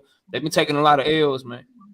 Right. So what? All right. Now, what about the Tony Harrison fight? Who you had on that one? Who you think? I don't know yet. Nice. Bro. This fight's March 12th, so it's in a month. I'll make a pick the week of the fight. But I don't know yet. I'm very Tony going to Australia. Over there to his hometown, yeah. But I feel if Tony Harrison is really focused, like he say, and he's in shape, don't run out of gas. You know what I'm saying? Control that fight. He could pull it. He could pull it out. You know what I'm saying? He got the boxing skills, but he gotta be. Like I say, he gotta be in shape though. Can't run out of gas. Even when he was in shape, he still gassed. Like he was in phenomenal shape against Charlo. He gassed. Yeah. Got caught. He always gassed, and no matter what type of shape you in, your chin, bro. Your chin your chin is something that is gonna always be what it is, bro. That's and then I think he's distracted with Alicia Baumgardner and what she got going on. It's a tough fight, bro. You got to be extremely dialed in and extremely focused, because I'm telling y'all right now, bro, people think it's no big deal. Devin Haney did not lose a round in his first fight against Kambosos, in my opinion. He didn't lose a round. I scored that shit. The only round that you could even argue for Kambosos was the last round, because Devin Haney was going around the ring with his hand up because he knew he had washed him. And yet and still, you go look at them scorecards, them judges still found a way to give Kambosos 4 rounds of that fight. So I seen somebody in the chat. I think it was Nick J. I'm not sure, but I seen somebody in the chat say that Tony ain't got to be perfect in that fight. I disagree, bro. Right. I disagree. I think he do gotta be perfect. I think he do gotta be perfect, because if it's like 7-5 and you feel like Tony won, or it's 8-4 and you feel like Tony won with a bunch of swing rounds here, a bunch of swing rounds there and shit. If that's what you feel like, bro, you probably gonna be mad when they read that decision to your ass. Yeah, anything close. So yeah. Already. Let me pass it to right side. Right side, talk to me. What up? Knockout, what up, man? How you feeling tonight, man? Chilling, bro. Chilling, you know. Just talking my shit. I ain't gonna trying to change your mind. Shit. Bro, you made some good points. I can't hold it, man. But at the same time, bro, if the man go out, and I understand where you coming from, man, this shit, boxing ain't what boxing used to be. We already struggling to get these motherfucking fights, bro. We struggling like a motherfucker to get the fights we want to see regardless. And in this situation, if the holdup is goddamn the zone getting the rematch, or being able to be the ones to show the rematch, bro, like, bro, I don't even think it's gonna be a motherfucking rematch. I don't even think that's gonna happen. But God, I mean, at some point in time, bro, we know Oscar gonna do what Oscar gonna do the next motherfucker. We know that. And so man, call his bluff and be like, all right, cool, man. Fuck it, we'll do it. And we gonna go knock Ryan ass out. We ain't gonna have to worry about none of that shit. At some point, bro, it's just knowing what I know about Oscar. I ain't saying it's right, bro. Not saying it's right. I understand, especially with what you just, the evidence and the facts you just came with. I understand what you're saying. All I'm saying is that, bro, if Tank them don't agree to that, then we ain't gonna get the fight. We're not gonna get it. We can put all the pressure we want to on Ryan and Oscar. We can do all of that. And in this situation, I ain't even saying it's Ryan. Usually I would say it's Ryan. I don't even think it's Ryan in this situation. So we could always try to put the pressure on them, but that ain't gonna do shit. They don't give a damn what we think anyways. So, man, call their motherfucking bluff, bro, so we can get this fight. That's all I'm trying to say. My bad on my language, bro. Nah, you good. You good. What's up with it? Let's go to Daniel next. Daniel, what up? All right, on this one, I'm trying to pass it around, y'all, so we can open it up for some smoke, you know, we can all talk and shit, but I want to let everybody get their bars off. So we're gonna go to Daniel, then we're gonna go to Ben, then it's just, you know, it's just free for all. But go ahead, Daniel, what you got for the show, man? on this situation with Ryan, he did an interview or a video, I believe it was 1.5 years ago or so, where he was talking about how he had only pretended to want the fights with Haney and Tank and Loma to increase his like social media presence. And honestly, he's backed out of every major negotiation he's ever been in. That's a fact. Oscar has a history of making up every excuse to keep all his top guys out of every major fight. It's another fact. So I don't think the fight's gonna happen. I never thought the fight was, but there was one other thing I was wanting to run by you and see what you thought about, and that was with Dimitri Bivol, the WBC has said they would not sanction the undisputed fight at 175 because they didn't want to let him win the title. Yeah, because he's from Russia and shit. Right. Yeah. Who you think he's trying to use the Canelo fight because Canelo can bend the WBC over and make him do whatever he wants him to do to get them to set a precedent where they let him fight for that title, to back him in a corner and make them let him fight Beterbiev at 175. Yeah, real quick before I answer your question, Money Brown TV in the building. We got a debate with Money Brown tomorrow. He gonna be jumping on the debate stage. Y'all go sub to his channel. I'm sure he'll probably be live after we get done here, or might be going live very shortly. And Money has an Errol Spence Terence Crawford debate against my brother King David from Boxer Die tomorrow night. So y'all tune in tomorrow night. It's debate night. To answer your question though, bro, I mean he could be, but I think that he'll really fight Canelo. Like going down to 168. To fight Canelo, that'll be huge for him. He can be undisputed down there, and then, like you said, it'll show that Canelo. It'll show that the WBC. Oh, you won't let me fight Beterbiev, but you'll let me fight Canelo Alvarez. Like that'll be a good move for him. But all in all, bro, my whole opinion on that, I dropped some content on it. I just think it's bullshit, bro. I think it's bullshit. Like where that man is from has nothing to do with whether like sports and politics. That shit don't go, bro. Like I don't like when I start seeing that shit. Like at the end of the day, bro, you are the president of the WBC. You just boxing is just a small fish in a big ass ocean, bro. Like you got no right telling somebody that they can't fight because of where they from, bro. Like you don't know whether or not that man live in California. Number one, number two, you don't know whether or not that man agree with what Russia doing and shit, man. All I know is he ain't fighting over there. He ain't doing that shit. It ain't got nothing to do with him, bro. So trying to block him from undisputed, that shit ain't no good look, bro. I don't like that shit at all. So that's what I think of that situation, all in a nutshell, man. I just hope he get the fight with Beterbiev for undisputed at 175. Yeah, that's the fight I want more than anything, bro. I already seen the Bivol Canelo movie. Canelo can't beat him, dog. I don't want to see that. Like, if I really hated Canelo like that, then I would want to see that fight. But I have no interest in fights that I don't feel are gonna be competitive. The Beterbiev and Bivol fight that has a lot more questions, a lot more intrigue than Canelo and Bivol, bro. I really don't know who wins that fight. Huh? I really don't know who wins that fight Between Beterbiev and Bivol. Exactly. Yeah, that's tough. That's 50-50 at its finest, man. Real shit. Ben Israel, what up, man?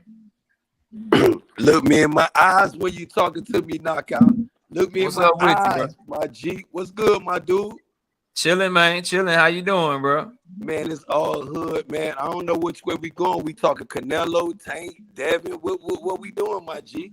Cause you know everything, man. A side, we can talk Tank Devin. We can talk whatever you want to talk. I know you're a Devin fan. It don't matter to me. But the main topic today was these B-side ass fighters blocking fights because they asking for the A side for shit that they have no business asking for. Oh shit! Great conversation. I was just arguing at a dude though, knockout. Cause you know some people don't understand between A side and B side. And I asked the dude, how do you determine A side and B side? You feel what I'm saying? Because with that, because some people get accolades in the way of business when they determine these type of factors. And the person was telling me, oh, because this type of fighter got all these accolades, he should be the A side. Well, he your A side. But everybody else beg the difference, though. But if we talking Canelo with the Bivol and the Beterbiev, you know, I don't really want to get into the Canelo because I feel as though Canelo is franchise. Suleiman took the belt away, knockout, but he still allowed Canelo to move around like he franchised, my G. Do what he want to do. He got smoke at 168. It's some hitters. Yeah, it's a lot of smoke. There's a lot of smoke in there for him. You know what I'm saying? You around here want to reach for the stars at 175. Well, what happened to people? Run that shit back with him before you talk about anybody else up there. Yeah, I would like to see him running back with Bivol, but my energy ain't gonna change, bro. Like Bivol and Beterbiev one fight away from undisputed. They need to fight. I want to see that fight before I want to see a Canelo rematch. Shit, Canelo, if he really moving, how his fans claim he moving, he should just want the winner. He should just let them fight, and he should want the winner if he really like that. If that's what he about, but we know he ain't like hey, knockout. Who should be the A what- side in what that does fight? that do Who should with- be the A side in that fight? Knockout. Canelo What or fight? Bivol? It's still Canelo. Okay. But then what that do for 168 though, my dude? Why he still reaching for the stars at 175? You holding up some hitters down at 168 though, knockout. I mean, shit, he gonna have to start dropping belts and shit. But but that's why I want Beterbiev and Bivol first. While they taking care of their business, they fighting Canelo. It's time for you to defend against like his whole 2023. I don't want nothing but 168 fight. If he want to go back to 175, that shit need to be next year. He need to go ahead. He about to fight John Ryder and shit. We all know that. It's his WBO mandatory. After that, I want to see him fight, his WBA second in line, which is David Morrell Jr., or the winner between David Benavidez and Caleb Plant, who's his WBC right now. And that's really it. That's all, bro. That's all I want to see from him. I don't really got nothing else from him that I want to see. Shit, unless it's some Charlo moving up, or if he gonna fight Andrade and shit, he probably gonna, you know what I mean? That's what I want to see, bro. Do you think he beats David Morrell? Who, Canelo? Hell no. no. Hell no. Mm-mm. But I want to see. We're gonna get Canelo versus Ryder. Cool with that, because that's already signed. That's a mandatory fight. So I ain't mad at no mandatory. Cause I don't like fighters letting themselves get stripped. And then somebody else need to call a mandatory. The WBA, the IBF, WBC. Somebody else need to call a mandatory. If he do fight Bivol at 168, I'm cool with that too. I'm cool with that. I prefer Bivol versus Beterbiev for undisputed at 175. Over a Canelo Alvarez fight. But if Canelo Alvarez come calling, you can't get mad at Bivol for taking it, because he'll make a shit ton of money fighting Canelo. So I think the only way to get the Beterbiev fight while Russia's active in the war is to beat Canelo for undisputed, and then use that precedent to force the WBC to let him fight for undisputed at 175. Maybe I don't care how I get done. Like, again, bro, I'm not mad at Bivol and Canelo. It's just fights I'd rather see first. But if Canelo versus Bivol get announced and shit, I'm not one of these dudes that's just gonna run around this. It's a trash ass fight. It's a horrible. No, that's a damn good fight. That's a damn good fight. You know what I mean? But I got other fights for Bivol. I got another fight for Bivol that I want to see more than that. And I got other fights for Canelo that I want to see more than a rematch with Demetrius Bivol. I think Bivol versus Beterbiev better fight than Spence versus Crawford, honestly. You said what now? I think Bivol versus Beterbiev is a better fight than Spence versus Crawford, honestly. I think they're on the same level. I think they about the same. They both the best in their division, fighting each other for undisputed. It ain't much of a difference. It just they gonna be some barn burners though. I think Spence and Crawford is a higher skill matchup. I got more confidence in Spence beating Crawford than I do either person winning the other fight. I ain't mad at that. But Ben Israel, man, talk to me about Devin Haney, man. The reigning and defending Devin the Nightmare Haney. Mm-hmm. You know what I'm saying? He got Lomachenko smoke right now. You know what I'm saying? To solidify his legacy. A 3-division champion. A person who Bob Arum out here capping, talking about he better than Muhammad Ali. Knockout. You know what I'm saying? Mr. Matrix himself. The person that avoided Devin Haney from day one. The person that sat there and asked Maurice Suleiman to become franchise champion. Right side. The man ain't wanted no smoke. He came out of war with Russia, talking about he needed to. Hold on, Devin Haney, hold on, Lomachenko avoided Devin Haney? Yeah, from day one. Because because let's But Lomachenko, who did he fight instead of fighting Devin Haney, Ben? He fought Teofimo, right? No. Okay, that was down the line. But then before Devin was knocking on his door. Number one mandatory. Yeah, so but instead of fighting a mandatory, he unified, bro. Huh? Instead of fighting a mandatory, he unified though. Okay. We gonna how you ducking a mandatory to fight another champion? Okay. I'm gonna give him that. When he went, instead of fighting Devin Haney, because I'm gonna make it all make sense. Instead of fighting Devin Haney, he became franchise. Did he hit the gas and he unified with Teofimo Lopez? Yeah. But you know, you only unifying the WBA, the IBF, and the WBO. Because you can't unify that franchise champion. You got the reigning and defending, undefeated. Devin was still in the shadows, saying he wanted to fight Lomachenko. Said then when Tio whooped Lomachenko ass, Devin said, I'll beat your ass too. Because we ain't gonna talk about Captain Ryan, because Ryan was his #1 mandatory. So let me ask you this: if the WBC, if Errol drop his belt because he don't want to fight Keith Thurman for the WBC, and instead ends up fighting Terence Crawford, is Errol Spence ducking Keith Thurman? No, because I don't even think Earl would drop the belts. He'll take the smoke in with Keith Thurman, then spin the block on. Nah, but if he do, like if he only had one, if he only had the option, if he only had the option to either drop his belt and fight Terrence, or keep his belt and fight Keith, but he tried to drop his belt and fight. I don't see it. Terrence Crawford, is he ducking? I don't see it. Knockout. He gonna deal with Keith Thurman, then he'll spin the block on your boy Canfish. I understand that, but I'm asking you, he's not dropping Terrence Crawford. If he fought Terrence Crawford instead of the belt, it don't make if no they sense. If they say, look, bro, you're gonna have to fight Boots Ennis for your IBF mandatory. This the whole he thing. say, nah, I ain't fighting Boots. I'm fighting Terrence Crawford. And they say we're gonna strip you if you don't fight Boots. Is he ducking Boots to fight Terrence Crawford? That's all I'm asking. Hold up. You gave me first you started with this dude, now you got that. But hold up. I'm just trying to see where you at. Hold on. Okay. But before, while they was in negotiating with Canfish, once he bust that U-turn and jumped there and went with David Albanese, we already knew Staniosos was in the shadows. So if Canfish bucked the move, it's all on Staniosos or Boots Ennis, the WBA and the IBF. But he go sue them all with the fuck shit.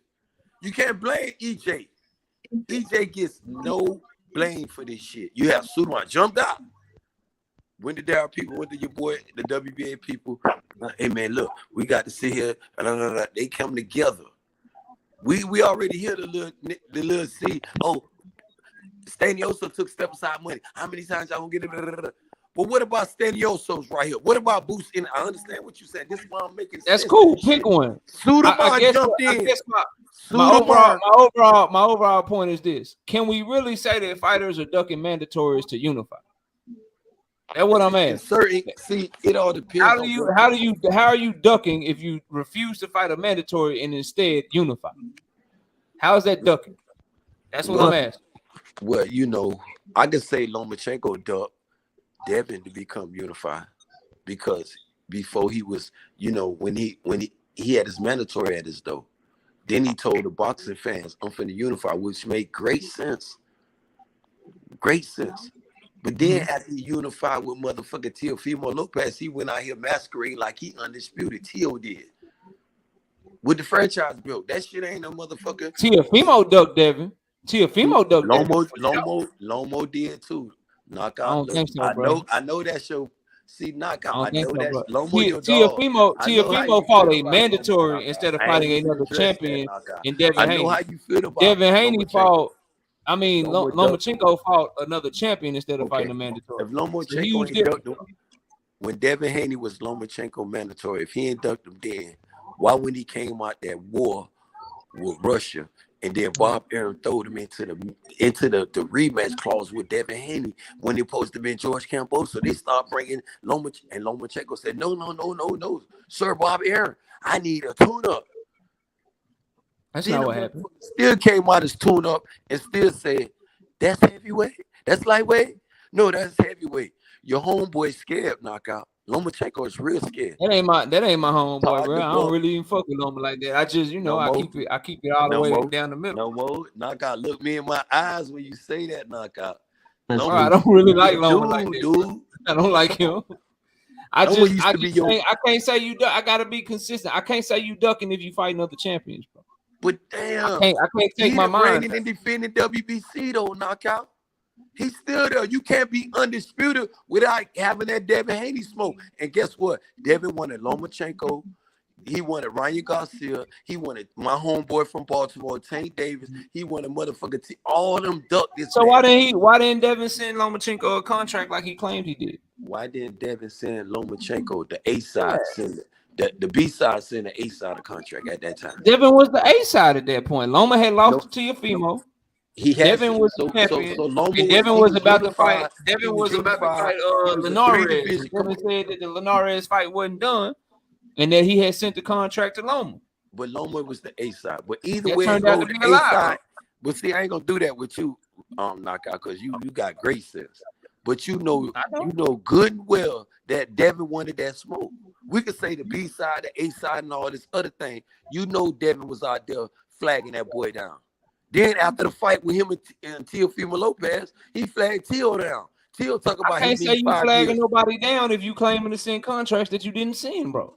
But I mean, he talked good, and that's what y'all like, bro. Y'all love the mouthpiece to Devin, send bro. you a contract when you telling me I need 5 years to wait to fight. Bro, Devin don't even talk, bro. Devin ain't even a talker like y'all love the way him. The man asked for $10 million.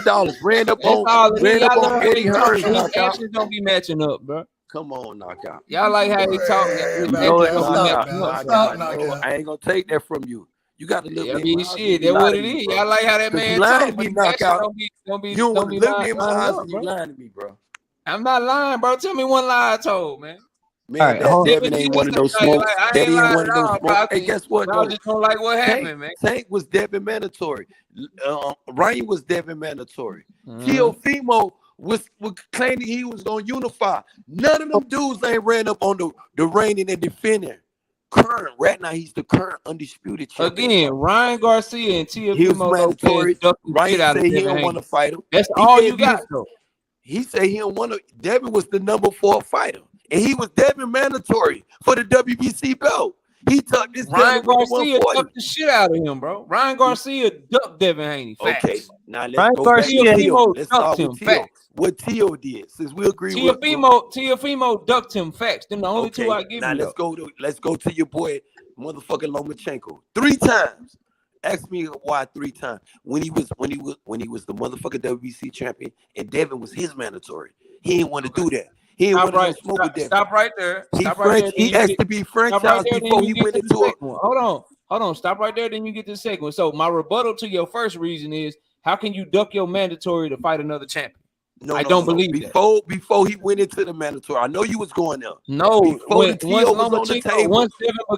on the table before Teo. Lomachenko didn't have no fight in between. He fought Luke Campbell. Hold on. He fought Luke Campbell, and he fought for the WBO and WBC.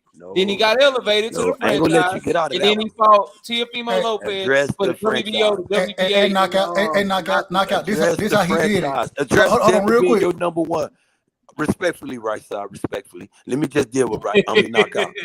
Respectfully, my G. Hey, that's my dude. No, I got to ask. I need right side because I mess with right side. I mess with Knockout. That's my dude. Because if he give me facts, I'll get on mute and look at the shit. But I want him to say Knockout. Address him. Devin was his mandatory. He didn't want to fight Devin. He became franchise. Address that before we can go on to this. He became franchise. He became franchise so that he could fight Teofimo. Why you not fight your mandatory? So that's a dub. Because you rather fight another champion. You got your mandatory. You got Devin with the WBC, the most prestige belt in boxing, though. Yeah. And he don't want that belt. You gonna want a franchise belt. Hold on, though. But this the problem. This the problem with all of it. Lomachenko shouldn't even been fighting. How the hell did when they had that WBC tournament, right? The same one Teo jumped out of, and then some type of way Loma was to jump to the front to fight Luke Campbell.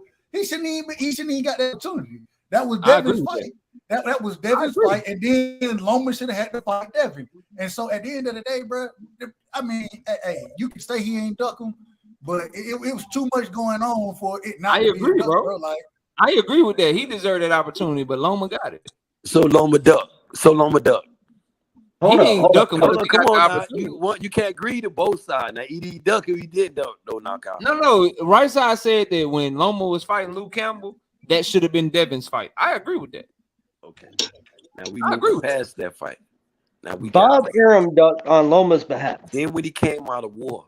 Now there you go. Wait a undisputed minute. now, Wait a though. minute. There Talking you about go. when he had That I Wait a agree with. minute. Wait a Devin minute. undisputed That I now. Aaron ducked on Loma's behalf. Hold on. Ducked Let on me, Loma's So we behalf. don't, Back. I agree with that. I agree with that. But the problem Like is, Oscar De La so Hoya we're not is gonna about to hold duck Loma on accountable Ryan's for that. behalf. We're not gonna Loma. hold. Man, Bob Arum is come the one that on, filed for man. the franchise designation, according Hey, to Mauricio Sula. Hey, hold on. Loma said he didn't know nothing about it, but he had to sign for Fact. it. But he didn't know nothing about it. He ain't signed that shit. Bob Arum. Come on. Bob Arum filed the They petition on his behalf. forged his signature. They forged his And then signature. if Loma ducked him the first time, then what are we calling Devin Haney lying, saying he sent the contract to Loma and he never sent the contract? And Loma's like, send that shit, we'll sign it. He never sent it. Instead, he When announced Loma it was said wrong. that, when Loma They said ducked that, him send out. it. Loma ain't never told Oh, they Devin ducked shit, him out of nothing. there. Loma gotta scared show of me Devin. receipts on that. Loma would not mention Devin Haney's Please, name. bro. In March of When? 2021, Devin did an Come on, interview don't do with that, Behind the knockout. Gloves. Don't do and he that, said, knockout. I said, bro, don't make me pull this shit up. Do it. All right. Devin, Y'all talk about something Lomachenko don't want no smoke. It's all the fighters he want to smoke with. But Devin and Okay, but Nightmare Haney, whether he he said don't that want no smoke with contract or Devin. not, that's he said, she said. Because one saying he said it, one saying he didn't, and we don't have any evidence either way. But all I'm saying. It was evident Go ahead, brother. when Devin pulled up on him. He said, "That's lightweight. That's not Evans lightweight. That's said he heavyweight." sent the contract. Then Lomas he said he told Bob Arum he needed a tune-up. He don't want to fight him. He had undisputed. He had all the belts. Ain't no franchise belt was involved in. So Yeah, knockout. all the Let me belts, ask this. my Hold on. dude. Let me ask this. But hold up. Knockout. Let me ask you this. Knockout.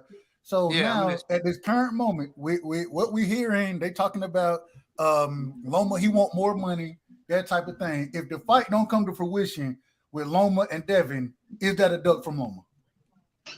Hold on, say it again. I was trying to find that article. Say it one more time, bro. With what's going on now when they talking about Loma saying he want more money, right? Mm-hmm. And so if this fight don't come to fruition between Loma and Devin, did Loma duck Devin if this fight don't come to fruition? Who's saying Loma want more money first? Oh man, come on, man. You I'm saying who he say, bro. I need to know. But based on that, if the reason the fight don't happen is because the challenger is asking for more money, then yeah, the challenger duck, bro. Yes. But who's saying that though? I don't remember. It better not rhyme. Right side. It better not rhyme with drill draining. No, but the report. Hold on, Daniel. Right side. Your information better not rhyme. Where you getting your information from? Better not rhyme with drill draining. Sources, bro. Man. Sources say, bro. Sources say. I forget who it was. It was somebody that said they was arguing over money, and it was supposedly over the pay-per-view splits. But listen, bro. This is what I believe for both Loma and fucking whatchamacallit for Devin Haney. If they get money, that shit need to come out of Bob Arum pocket, bro. They don't need Devin shouldn't have to take less for Loma. Loma shouldn't have to take less for Devin. This is a big fight. I'll pay for it, put it on pay-per-view. I will spend my money on it. Just get him. But you know what I'm that saying? doesn't work if the argument's over the phone. All I know is drill draining is saying that it's Loma asking for more money. But the reports that I've been reading, who is that? All right, say his name 3 times. He gonna pop up on the goddamn phone. He ain't gonna go. Nah, bro. Nah, not over here. He done came over here before. But one thing, not over here. We got to agree on. We move a little different right side. We got the tough questions and we ain't backing down. Lomachenko been avoiding Devin Haney though, man. That's the thing that we could sit there and say he want more money. But we don't know that, bro. Because the reports I'm reading say it's Devin asking for end up getting his ass whooped. We don't know. I mean, that's cool. That's like I want to see the fight. Whoop his ass, bro. That's that right there. Devin been saying he want to fight Lomachenko for the longest, 3-4 times, right? I mean, knockout. You know that. You don't want to accept the fact he been calling for Lomachenko from day one. More than he called for Tane, motherfucking more than he called for T.O. Captain Garcia Ryan ain't never wanted to fight Devin. That's out of the question. He tucked his tail and went up there at 140. Same thing after Teofimo ducked the shit out of Devin Haney. Lomachenko, if Lomachenko don't take this fight, and he is indeed, if Bill Haney is telling the truth and he is asking for more money, that's a duck. That's a clear duck. Okay, let's address Tank You the Davis B-side. situation. Let's address, since we agree. You don't want to talk about it. You don't want to talk about wait a minute, real quick. Let's address Now. the Tank Davis situation. You don't want to talk about Tank Davis. Yes, my homeboy. What you said right side? Well, dude, hold on, Ben. What you said right side? What you about to say? No. Go ahead. Go ahead, Ben. What you got? Nah. Here go Tank. Now, here go Tank. Devin done whooped ass. I don't know if it's jealousy of of robbery, civil robbery, kids that grow up, brothers and brothers don't. If anybody jealous, Devin jealous of Tank. But go ahead. I don't know. It could be Tank jealous. It could be either or. Sibling robbery. Nah, Tank ain't jealous of Devin, bro. Brothers, it's the other way around, fam. Brothers fight though, knockout. You know they ain't brothers. They ain't brothers. They ain't brothers like me. You may say stop doing this shit. They ain't brothers like me and you, Ben. They is not brothers. Nah. But here they ain't brothers like me and you. They don't like each other. They not brothers no more. Okay, I'm gonna give you that. But you got one brother saying, "I beat your ass." The other brother saying, "I'll knock your ass out." Fact. So the other brother said, "Well, I'm undisputed now." He said, "Okay."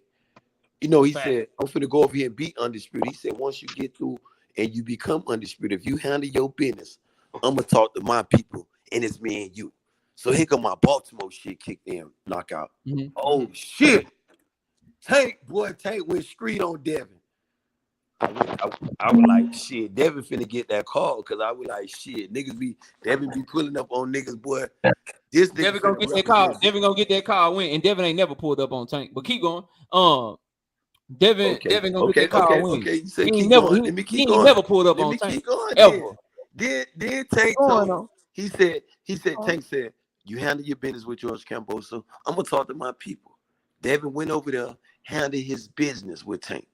That's not what happened, bro. Handle his business with George Camboso. Tank Davis was asked handle his business with George Camboso. Tank Davis was asked about Devin Haney before the Rolly Romero fight, bro. Before the Rolly Romero fight, he said, if he wins, I want to fight him next. Okay. And what y'all keep leaving out, bro, and I don't understand why we got to keep doing this, is that right when he said that, the reporter told him, well, he has a rematch clause.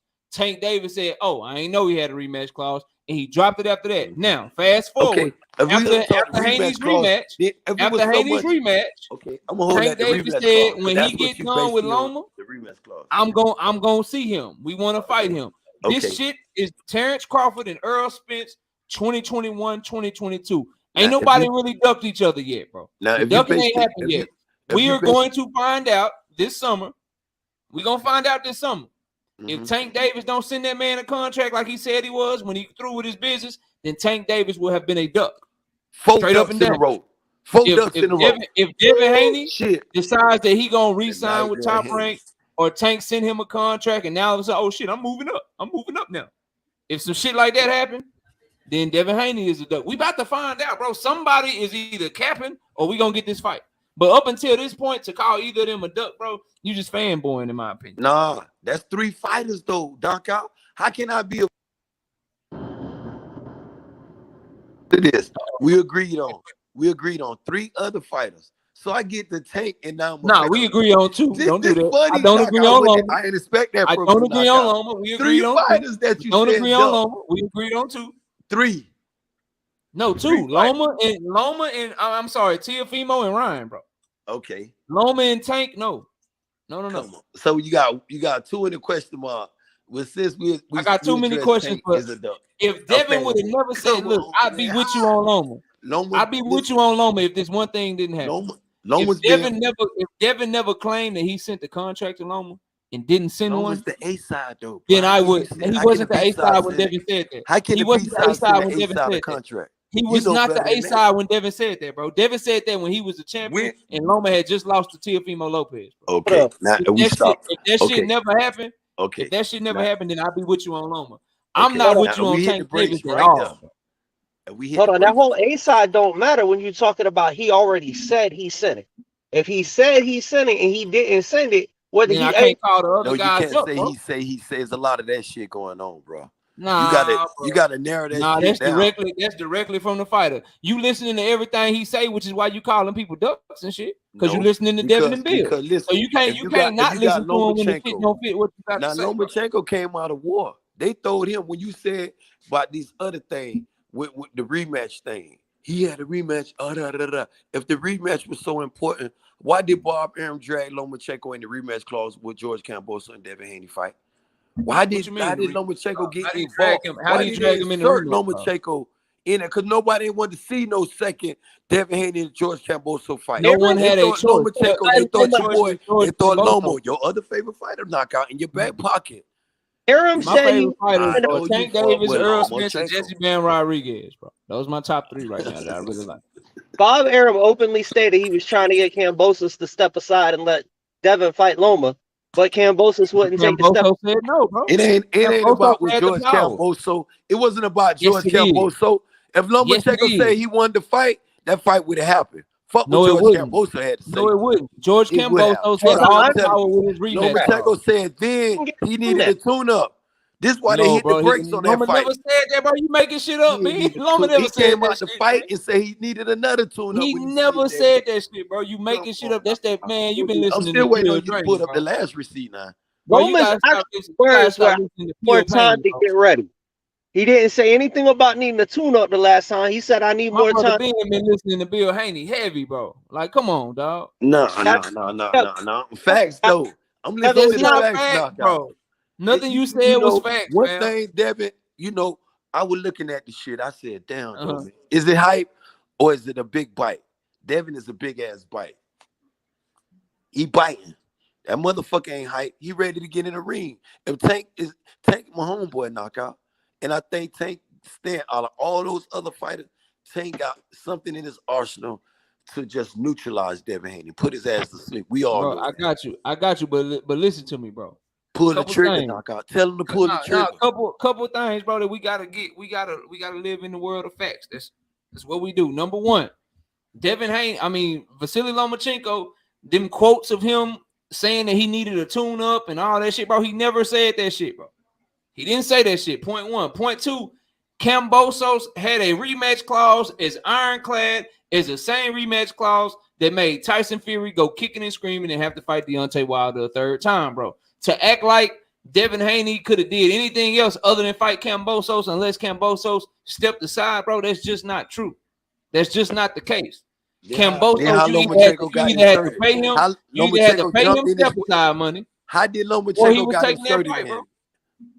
Huh? How did Lomachenko got in there then? Lomachenko just jumped in their business? Because Devin Haney signed a 3-fight deal, bro. This is what happened. Was it Todd Devin Haney signed Devin a multiple fight deal. I'm gonna tell you what happened, bro. Who put Lomachenko in that fight? I'm trying to help you out, Ben. This is what happened, bro. Devin Haney signed a multiple fight deal with Top Rank. He signed up to fight George Kambosos 2 times in Australia, and Top Rank got to pick his third opponent, no matter who it was. That's how Loma got that contract. I'm talking about how did motherfucking Lomachenko got inserted after that rematch. After Devin Haney whooped George Kambosos ass the first time and nobody wanted to see that rematch. How did Lomachenko got inserted? Who inserted Lomachenko? He inserted himself or did Bob Arum and Todd DeBuff inserted him? And he said he needed a tune-up. Him, bro. Let me help you out, bro. I'm trying to help you out. He was the third fight, bro. Top Rank inserted him. Again, Devin Haney signed a multiple fight deal with Top Rank to get the undisputed belts. He signed up for 2 fights against George Kambosos in Australia, and Top Rank was able to pick the third and final fight. Okay. Remember, before Devin Haney, hold on, bro. Hold on, Ben. Let me finish. Before Devin Haney even got the Kambosos fight, Lomachenko got that fight. But Lomachenko turned it down because he went back over to the Ukraine because his country was in war. Top Rank always had planned for Devin Haney to fight Lomachenko after he got done with George Kambosos. It's the reason that if you go look at any press conference leading up to the second Kambosos fight, if you're paying attention, there is a reason that every reporter that put a microphone in Devin Haney's face asked him about Lomachenko. There is a reason that every reporter in Kambosos' face leading up to Devin Haney, if you win the rematch, they were asking Kambosos about Lomachenko. Everyone knew what the plan was. There is a reason that Devin Haney, Top Rank, flew his ass out, flew his pops out, and put him in there and put him in the crowd for motherfucking Lomachenko versus Jermaine Ortiz. There's a reason that they put Devin Haney in the ring after Lomachenko beat Jermaine Ortiz. Everyone, including Devin, including Bill, Bob Arum, Lomachenko, everyone knew that Lomachenko was going to be that third fight on that Top Rank deal, bro. So to act like Devin Haney had this ability to do all this other shit, bro, that shit just not true. To act like the only reason Devin Haney is fighting this person or fighting that person is because everyone's ducking him. I tell this shit the right side all the time. He don't think like this, but this is my issue with a lot of Devin Haney fans. Every time Devin Haney gets ready to fight someone, y'all act like the only reason that he's fighting them is because no one else wanted to fight him. Y'all don't give a fuck about rematch clauses. Y'all don't give a fuck about his promoter being able to decide that he's going to fight in-house fights and not being willing to make cross-promotional fights for him. Y'all don't care about none of that shit. Y'all act like Top Rank has no power over Devin Haney. Rematch clauses don't matter. And what you signed to do don't matter. But then will be the same people to turn around and was pleading for Deontay Wilder to get his third shot at Tyson Fury because that's what was in the contract. But we don't care what's in the contract when it comes to Devin Haney, bro. So all this stuff you talking to me about, bro, it don't make sense to me, Ben, because we all knew what would happen. Like, I've been right on this Devin Haney shit for almost a year now, bro.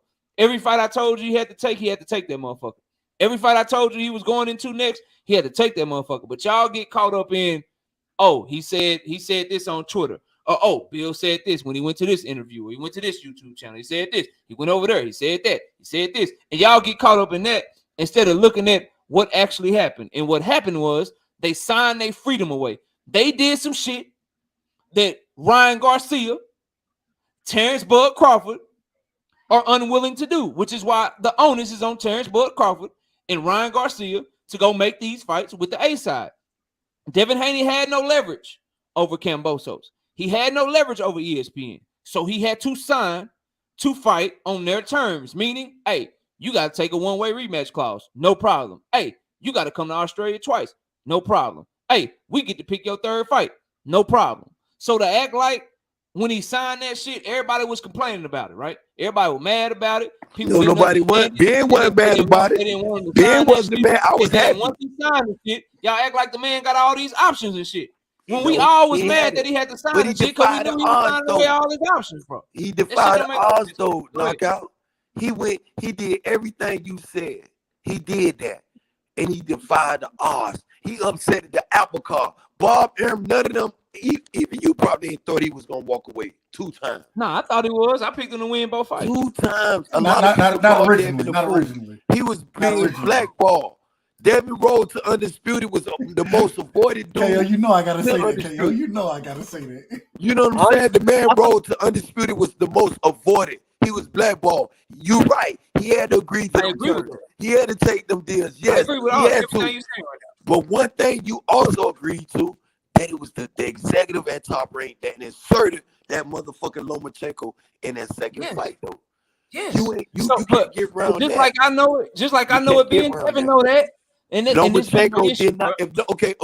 If we agree on that, though, follow me here, how about this?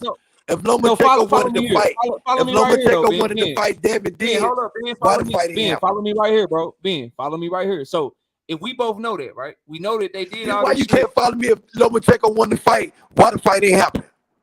Follow me right there. Before you go anywhere else. I agree with you. The fight ain't happening because they looking for every advantage for Lomachenko, bro. No, they looking for every advantage for him. That's why they keep pushing the fight back. They trying to make sure Devin is weight drained and shit. And everybody know, like everybody that follow the channel, y'all know my stance. I say come in at whatever weight you comfortable at and just whoop his ass. If they force you to drop the belts, they force you to drop the belts. But you go ahead and sign up. You fight whenever he wants you to fight. If you come in at 138, shit, you come in at 138. Let him take the belts on the scale and you go in there and beat his ass. You just need his scalp on your motherfucking head, on your motherfucking wall, bro. That's where I'm at with it. But I agree with the blackball shit, bro. I agree with that. But this is the point, bro. You can't be yelling that he was blackballed. In your left hand, you like, yo, he was blackballed. They did this shit. They did him wrong. They did all that.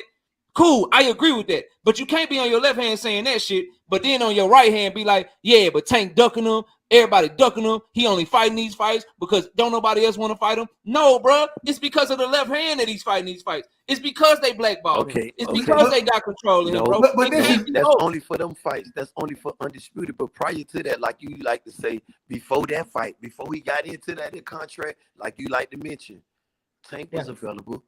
Teal was available. Ryan was available. Did they want to say if they knocked Devin off? I said, well, Devin was just a hype job. But until they show me, it's like Devin the fucking boogeyman down there. Till them motherfuckers show me Devin is the fucking boogeyman when it came to 135. He the boogeyman when it come to Ryan, bro. I agree. Like Ryan was trying to be the interim, double interim, super interim, triple interim champion of the world. Teofimo Lopez was one fight away from becoming undisputed, and he decided that he was going to fight a mandatory instead. That the IBF came out and said he didn't even have to fucking fight. Those are clear ducks. But Tank Davis was not available, and Devin wasn't available. If Devin wanted Tank so bad, he wouldn't have left Showtime to go to the Zone in the first place, bro. You cannot say that he was chasing Tank Davis when he left his network, bro. He was on Showtime from 2018 to 2019. Tank Davis been on Showtime his whole career, and Devin Haney was like, yeah, I'm finna go to the Zone and start saying I want the Tank fight. Nah, bro, that shit don't work like that. That's like what Terence Crawford fucking did, Ben. Terence Crawford like, yeah, I want to fight Keith Thurman. Yeah, I want to fight Errol Spence. But I'm about to re-sign the Top Rank, though. If Terence Crawford do what he did, what we think he might do and sign the Golden Boy, I want to fight Jermall Charlo. I won't smoke with Errol Spence. All right, but I'm finna go sign the Golden Boy, bro. And I'm not calling Devin a duck for doing it because the Zone was paying him some money that Showtime wasn't willing to pay him, bro. Get your money. It's a dangerous sport. But what I rail against, again, bro, you cannot say that people are ducking you when you running in the opposite direction. He was actually running towards Teofimo, pulling up on him, asking for the fight, saying, I want to be undisputed, trying to make that fight happen. And Teo fought a mandatory instead. That is a duck. Ryan Garcia is on his network, fights on the Zone, just like Devin Haney fights on the Zone. Was his mandatory WBC interim champion, wanted to be the interim champion over again. This man beat Luke Campbell for the interim. Then they already made him the interim. He was about to fight Javier Fortuna for another interim and then pulled out of that fight. He was trying to be the interim. That is a duck. But when you leave someone's network to go somewhere else, you cannot then turn around and say, I want that fight. He ducking me. But, bro, you was already over here. That's like Dub Right Side. I don't know who live right now. Maybe Black and Brown is live. Maybe Money Brown is live. If Right Side like, yeah, I want to smoke with Knockout. I'm looking for Knockout. And he hop off this panel and go over there to fucking Money Brown TV or go over there to motherfucking Black and Brown. How does Right Side really want to smoke with me? Just because he talking a lot? You just left from where I was at. Just because you talking, but you leave where I'm at. How the hell you want smoke, bro? Exactly. That's my point. But Devin pulling up and saying he want to smoke. He not only just talking, he pulling up on all them fighters. When you agree with that, on Teofimo, yes. You just said it. On Ryan, you gotta yes. give He him did not pull up on right Tank side. Davis, bro. Mike Biggs, what up? Y'all go ahead, bro. Y'all Pull up on Loma. But when he went to the Zone, that was a fight to fight deal, wasn't it? He was never under like a lock contract, was he? Well, no. And see, this is the thing, KO. When you say that whole going from Showtime to the Zone, I understand it. I see what you're saying, but the problem is we both know at that current moment in time when Devin was over fighting on Showtime, it wasn't that fight wasn't even possible to be made at that current moment in time. You know what I'm saying? So when he went over, I think him going to the Zone actually helped build his profile. Which it did. You gotta do that to get a Tank Davis fight. It is what it is. Now, this is my question for you, Knockout. This is my question. I'm listening. And this goes into your topic. This goes into the topic tonight, the A side, right? Now, I believe I know what you're gonna say when I ask this question, but I might surprise. Go ahead. When Tank when he re-signed, right, with PBC, Showtime, that type of thing, right? Mm-hmm. It ain't no real smoke over there for Tank. We know that. It ain't outside of, in my opinion, this is just my opinion, outside of Frank Martin, it ain't no real smoke over there for him. So where's the accountability or why we ain't saying Tank, bro? Why you ain't go for the smoke? Why we wouldn't say that? Because his accountability isn't sending the offer, bro. His accountability is going to make the fight. So it goes back to him being the A side. Yeah, he's unique. Yeah. Him, Canelo, they unique, and you got to send that offer. That's why, again, bro. That's why you hear me like, nah, bro, Tank. If you don't do what you said you're gonna do, bro. If you don't send this motherfucking offer, if this nigga's free, Ooh, buddy, people gonna hate me. I might lose subs and shit because I might have to cook you, bro. Because it's different for him. He can be wherever he want. It's just, all right, bro, what's your next move? Because you get to do what you want. You can fight who you want. It's kind of like Canelo. Like, you can be where you want, but you got to go give us the fights that you want, that we want to see you in. For guys like Errol Crawford, who's like a clear B-side for the fights that he want. For guys like Devin Haney, who will be the B-side to Tank, or these other fighters, they gotta go. They gotta do more, bro. They gotta holler at Tank and run down like and do all that shit. But for Tank, his shit comes in. I'm not gonna be like, say, bro, you ain't go to Top Rank, you ain't want no smoke. Nah, bro, anybody at Top Rank will drop what they doing for Tank Davis. So why he gotta go over there to get smoked? No, you gotta send that offer. You gotta show that you really gonna go make that fight. When you don't do that, now that you free of Floyd Mayweather, now that you left Floyd Mayweather Promotions, when you don't do that, when you free, then we got to have an issue. We love the Hector Luis Garcia shit. We love the Ryan Garcia shit. But you went on the Rise podcast and you said you're fighting Devin. You said once Devin get done beating Loma and you get done with Ryan Garcia, you said tell him I want to fight him next. I'm sending the contract. Them was your exact words. Then they asked you about the shit after your Hector Luis Garcia fight, and you said the same thing. I will fight him next in a heartbeat. I need to see some action behind this. Again, bro, him and Devin, that's where I'm different from a lot of people. I don't think Devin been ducking Tank. I only argue that Tank ain't ducking Devin either. Both of them just been talking both of them just been talking a bunch of shit. They ain't really been available. The timing ain't lined up. Well, it's looking like the timing got to line up. It seemed like that's all I want to get right. The summer will be the time. We got to find out. We got to find out what's going on, bro. If you trust me, you've been following. Let me finish this, and then I'll let y'all go. If you trust me and you've been following the channel, and y'all know I keep it real, y'all know that when the shit become real and it's time for and somebody is a duck, bro, and they ain't looking good and shit out here, and it's very bad for them. Y'all know how we do, bro. I don't even know why people would even question it at this point. I would think that I done built up enough credibility for everybody to know if Tank don't send that motherfucking contract, if he don't try to make that offer, it's gonna be a lot of people that's gonna probably be mad at your boy because y'all know how I'm gonna do it. Hey, real talk, and the though. same Don't thing knock out. Devin, bro. Like that's all I'm saying to y'all, bro. Why you think Devin Haney takes so much hate, though, man? Being just see, you hear how you just said. You said, man, you being a fanboy. We agree to all the fighters but Tank. You call me a fanboy at Tank. You gave me the whole pass till we got the Tank. Nah, man. I just feel like Devin can outbox him. Matuto. You know no, you gotta beat. It was a lot of that. I know knockout fuck with Loma heavy. I don't know who you is, my G. No, I don't. You probably just seen Knockout Loma. Knockout really don't fuck with him. Knockout was telling I don't fuck with Loma at all. Look me in my eyes, my boy. I don't fuck with Loma at all. I think you probably just seen me debate. I just was debating for Loma one day, Ask bro. Money Brown. Money Brown was here. Ask Money Brown. Dude, knockout fuck with Lomachenko. Yeah, he fuck with Loma heavy. Money know that shit, bro. Niggas who know knockout from. I'm talking about, man, that's your guy. I don't. Right side know me better than a lot of people. I don't fuck with right side here every week. I don't fuck with Loma, man. Okay, why do David get so much hate though, man? Avoided fighter. Had to do everything you just said though, knockout. You just said. Do you think that I'm hating? Do you think I'm hating on Devin? No, I know you like the sport, knockout. You see one thing about you unbiased. See, I can see where you stand at with it. It's easy. Hey, knockout, let me answer this one for you.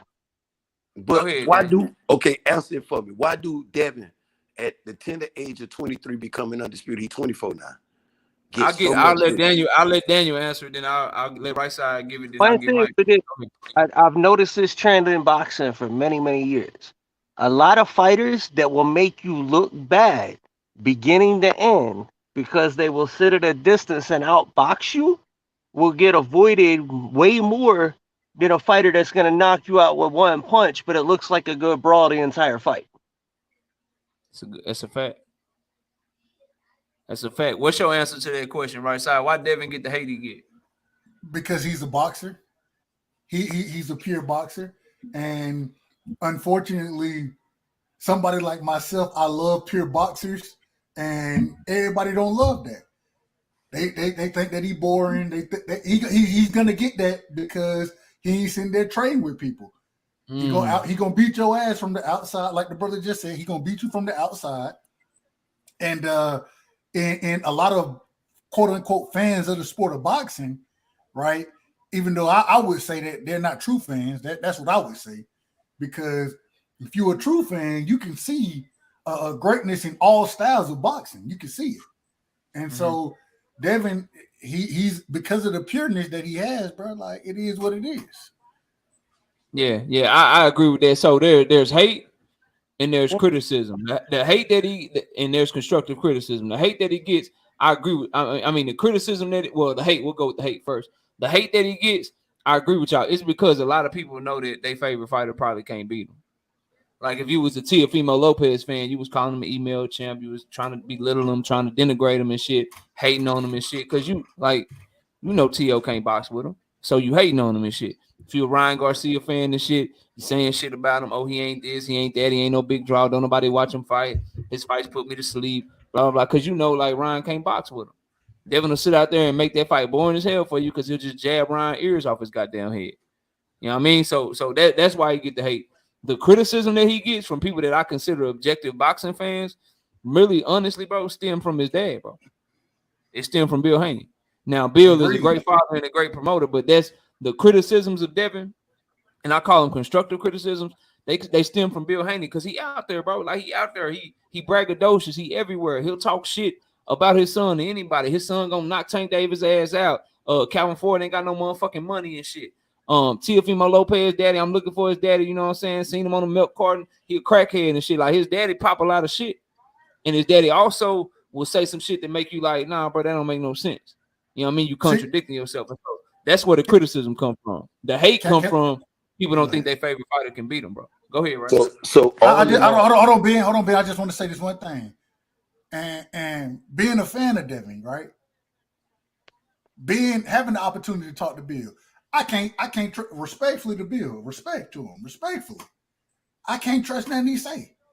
I was on the panel and Knockout tried to make a meme of me real quick, but I asked the brother a simple question, and the way he went around avoiding the shit, bro, it just showed me that, hey, and shout out to him because he doing the right thing as far as promoting his son. I ain't mad at that, but at the same time, I can't take him at his word simply off of, nigga, I asked you a simple question and you gave me everything but an answer to the question, everything else. And so it is what it is. So Ben, check it out, Ben. So Bill, and then you got it. Bill told my OG KC Boxing Network on multiple occasions that Devin couldn't make the weight no more and that he was moving up to 140. Devin Haney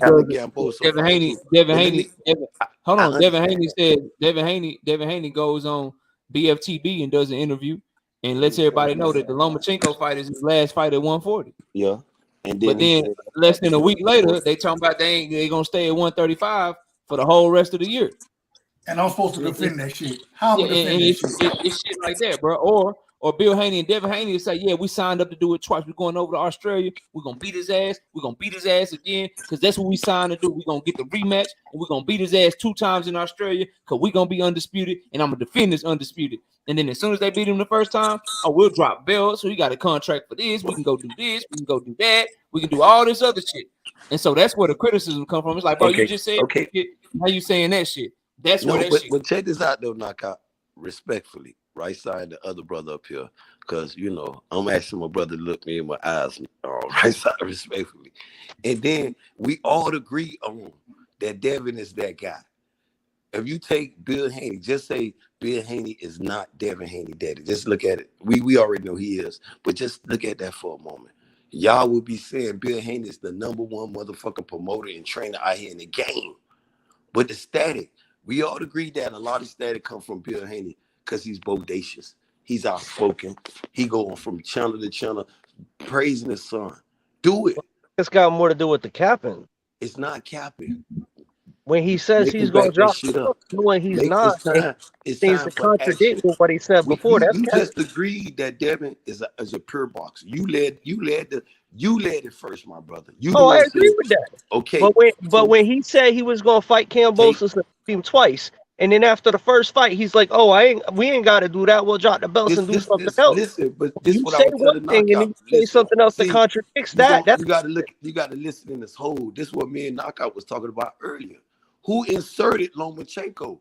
They got to let Bill Haney know what's going on. They just can't throw Lomachenko and blindside But Bill. they don't, bro. Man, that's what did. they signed. They don't have to let them know what's going on. They signed. That's what they signed, bro. They don't gotta let them know shit. I agree with you that it was a 3 fight. I understand all that. Yeah, they ain't gotta let them know shit. All he need to know is we get to pick the then third you fight. turned around, knockout. You turned around and say it was the executive that inserted Lomachenko. Loma ain't inserted himself.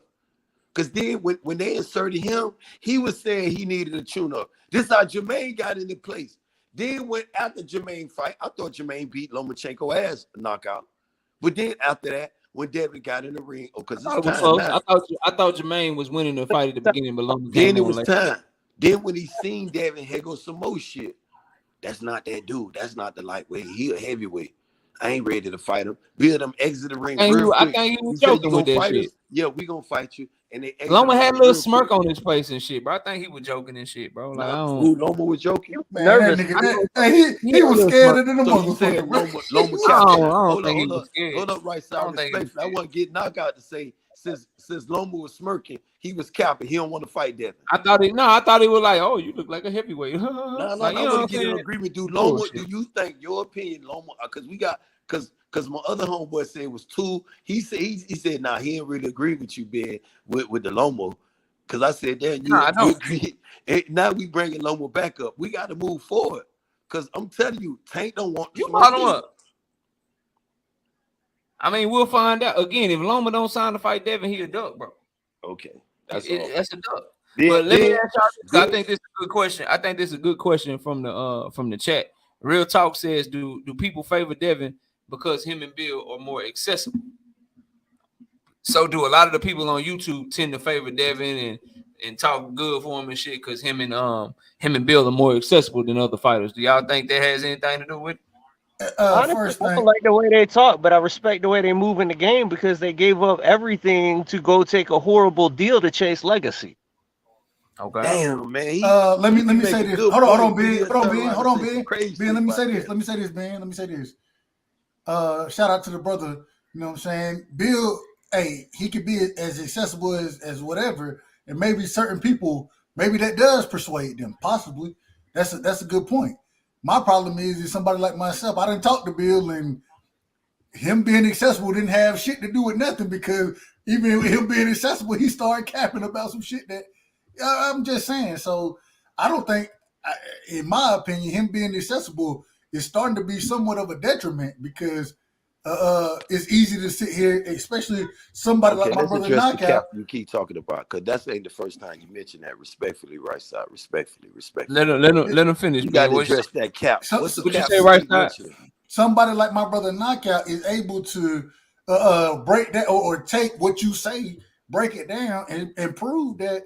Hold on, brother. You can't have it both ways, which we've seen multiple times. I've seen in person. So that accessibility, yeah, it's a good thing. You know what I'm saying? It's good as far as promoting go, but at the same time, when you start lying and shit, bro, like I'm just saying, bro, hey, it is what it is. And we have seen that from Bill.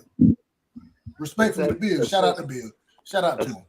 Accessibility is good to being able to talk to your favorite fighter, your favorite promoter, your favorite trainer. It's good for all boxing fans. It's great, you know. But I think that's where Crawford hurt himself a lot too. Is that he ain't.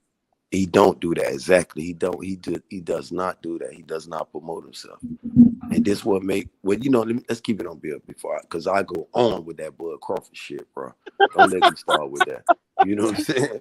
I lose focus on what we talking about. And when we be saying respectfully, right side, when you keep mentioning the cap will Bill, because I be one. I like to call a spade a spade. I call you out on the shit, and I tell y'all if you take Knockout, if you just say, well, let me look at Bill the different. I ain't gonna look at him as Devin Haney father. You'll be saying this man doing a great job, Knockout. I know how you look at you as that shit. The man doing a great job. He making himself. All these promoters lie though, but he doing a great job. I just ain't gonna. I pointed out for Eddie Hearn. I pointed out for Bob Arum. I pointed out for all these other promoters. So he out here promoting. He doing a great job. But if you lying, that's the point. I agree with you. I agree with you, Ben. I agree. Give me a minute. I agree with you because I want you to explain about the cap though. Take the head off. All right.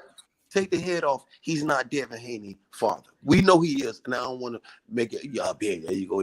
But just look at him just being a promoter, a trainer, a motherfucking manager. How would you look at Bill then? Is he captain? Is he captain? A lie is a lie, bro. Go ahead, right side. Go ahead, right side. My bad, bro. Just because, and I feel where you're coming from. I feel it, but at the same time, that's like saying is T.O. Senior, although you know what I'm saying, he promoting his son. If we stop saying, you know, we don't look at him as T.O.'s father, T.O. Senior still be talking, he be lying, bro. Like it is what it is. Yeah. And so if you lying, bro, I gotta call a lie when I see it. I gotta call it that way. If I don't do it, I ain't being true to myself. So I understand where you're coming from, but a promoter the same way. If Eddie Hearn out here lying, we done seen that plenty of times. Bob, any of these dudes, bro, if they lying about what? What we lying about? What he lying about? Who Bill? They dropped the belt. I'll give you I pointed out a couple, but somebody else can point out another one, or I got another one. When he jumped up, when he jump up there and say that, oh, we ain't gotta fight Kambosos, we ain't gotta fight him. Hold on, brother, y'all signed for the fight. Why? How all of a sudden you ain't gotta fight him? And then, oh no, we gonna do this, and we gonna drop the belts, and then you go and fight Kambosos, nigga. You was lying, bro. Like it is what it is. Being the man told the world, bro, that George Kambosos had a rematch for the belt. For the belts. And not for Devin Haney, bro. And I damn near want to argue what that means, bro. Do you understand what that means, bro? That means that he is saying that George Kambosos was able to get the IBF, the WBA, the WBO, and the WBC to all agree to let George Kambosos fight for undisputed, no matter who the fighter was, bro. If the belts get dropped, that don't even make sense. If the belts get dropped, he still get to fight for all of them. Come on, bro. It don't even make sense, bro. Respectfully, but it makes no sense whatsoever. And so when Bill started talking that shit, bro, like, and shout out once again, I fought with Bill, but at the same time, if he lying, bro, I gotta say the nigga lying, and he was lying about that, dropping the belts, and we don't. Hey, the rematches for the belts. Well, so you telling me y'all gonna drop all the belts, and then Kambosos, he could go fight one person for all the belts. This is totally off topic. This is totally off topic, but I just read some funny ass shit. This tweet say Rolando Romero is black and Cuban and has absolutely zero skills from either group. Lord have mercy. Somebody get him some ice. Oh, Rolly, bro. Shout out to the boxing house, Rolly might be fighting for the WBC. Is Rolly Cuban? Is he Cuban? Yeah, bro. He ain't got none of the Cuban skills. He ain't got none of the Cuban skills, bro. But Rolly might be half Cuban, half black, ain't got none of the skills, man. It's crazy. Yeah, that's very comical. But Rolly might be fighting for the WBO 140 title. Yeah, he gonna get fucked up in that fight too. No, Rolly, it's already been. I spoke on it earlier. He fighting Alberto Puello for the WBA title. He gonna get hurt. We don't know. Man, Puello can. Man, we do know. I watched Jackson Marinez.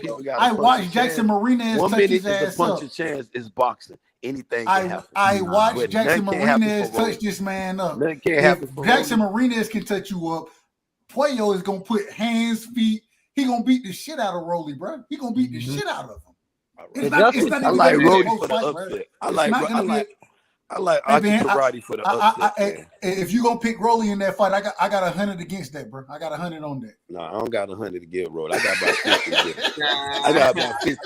Live knockout on knockout live. I got 50 for him knockout. I don't got 100 for Rolly. I got 50 for that. If you want to do that, Ben, and you know, hey, I do that. The family. You locked in, y'all on camera. We on.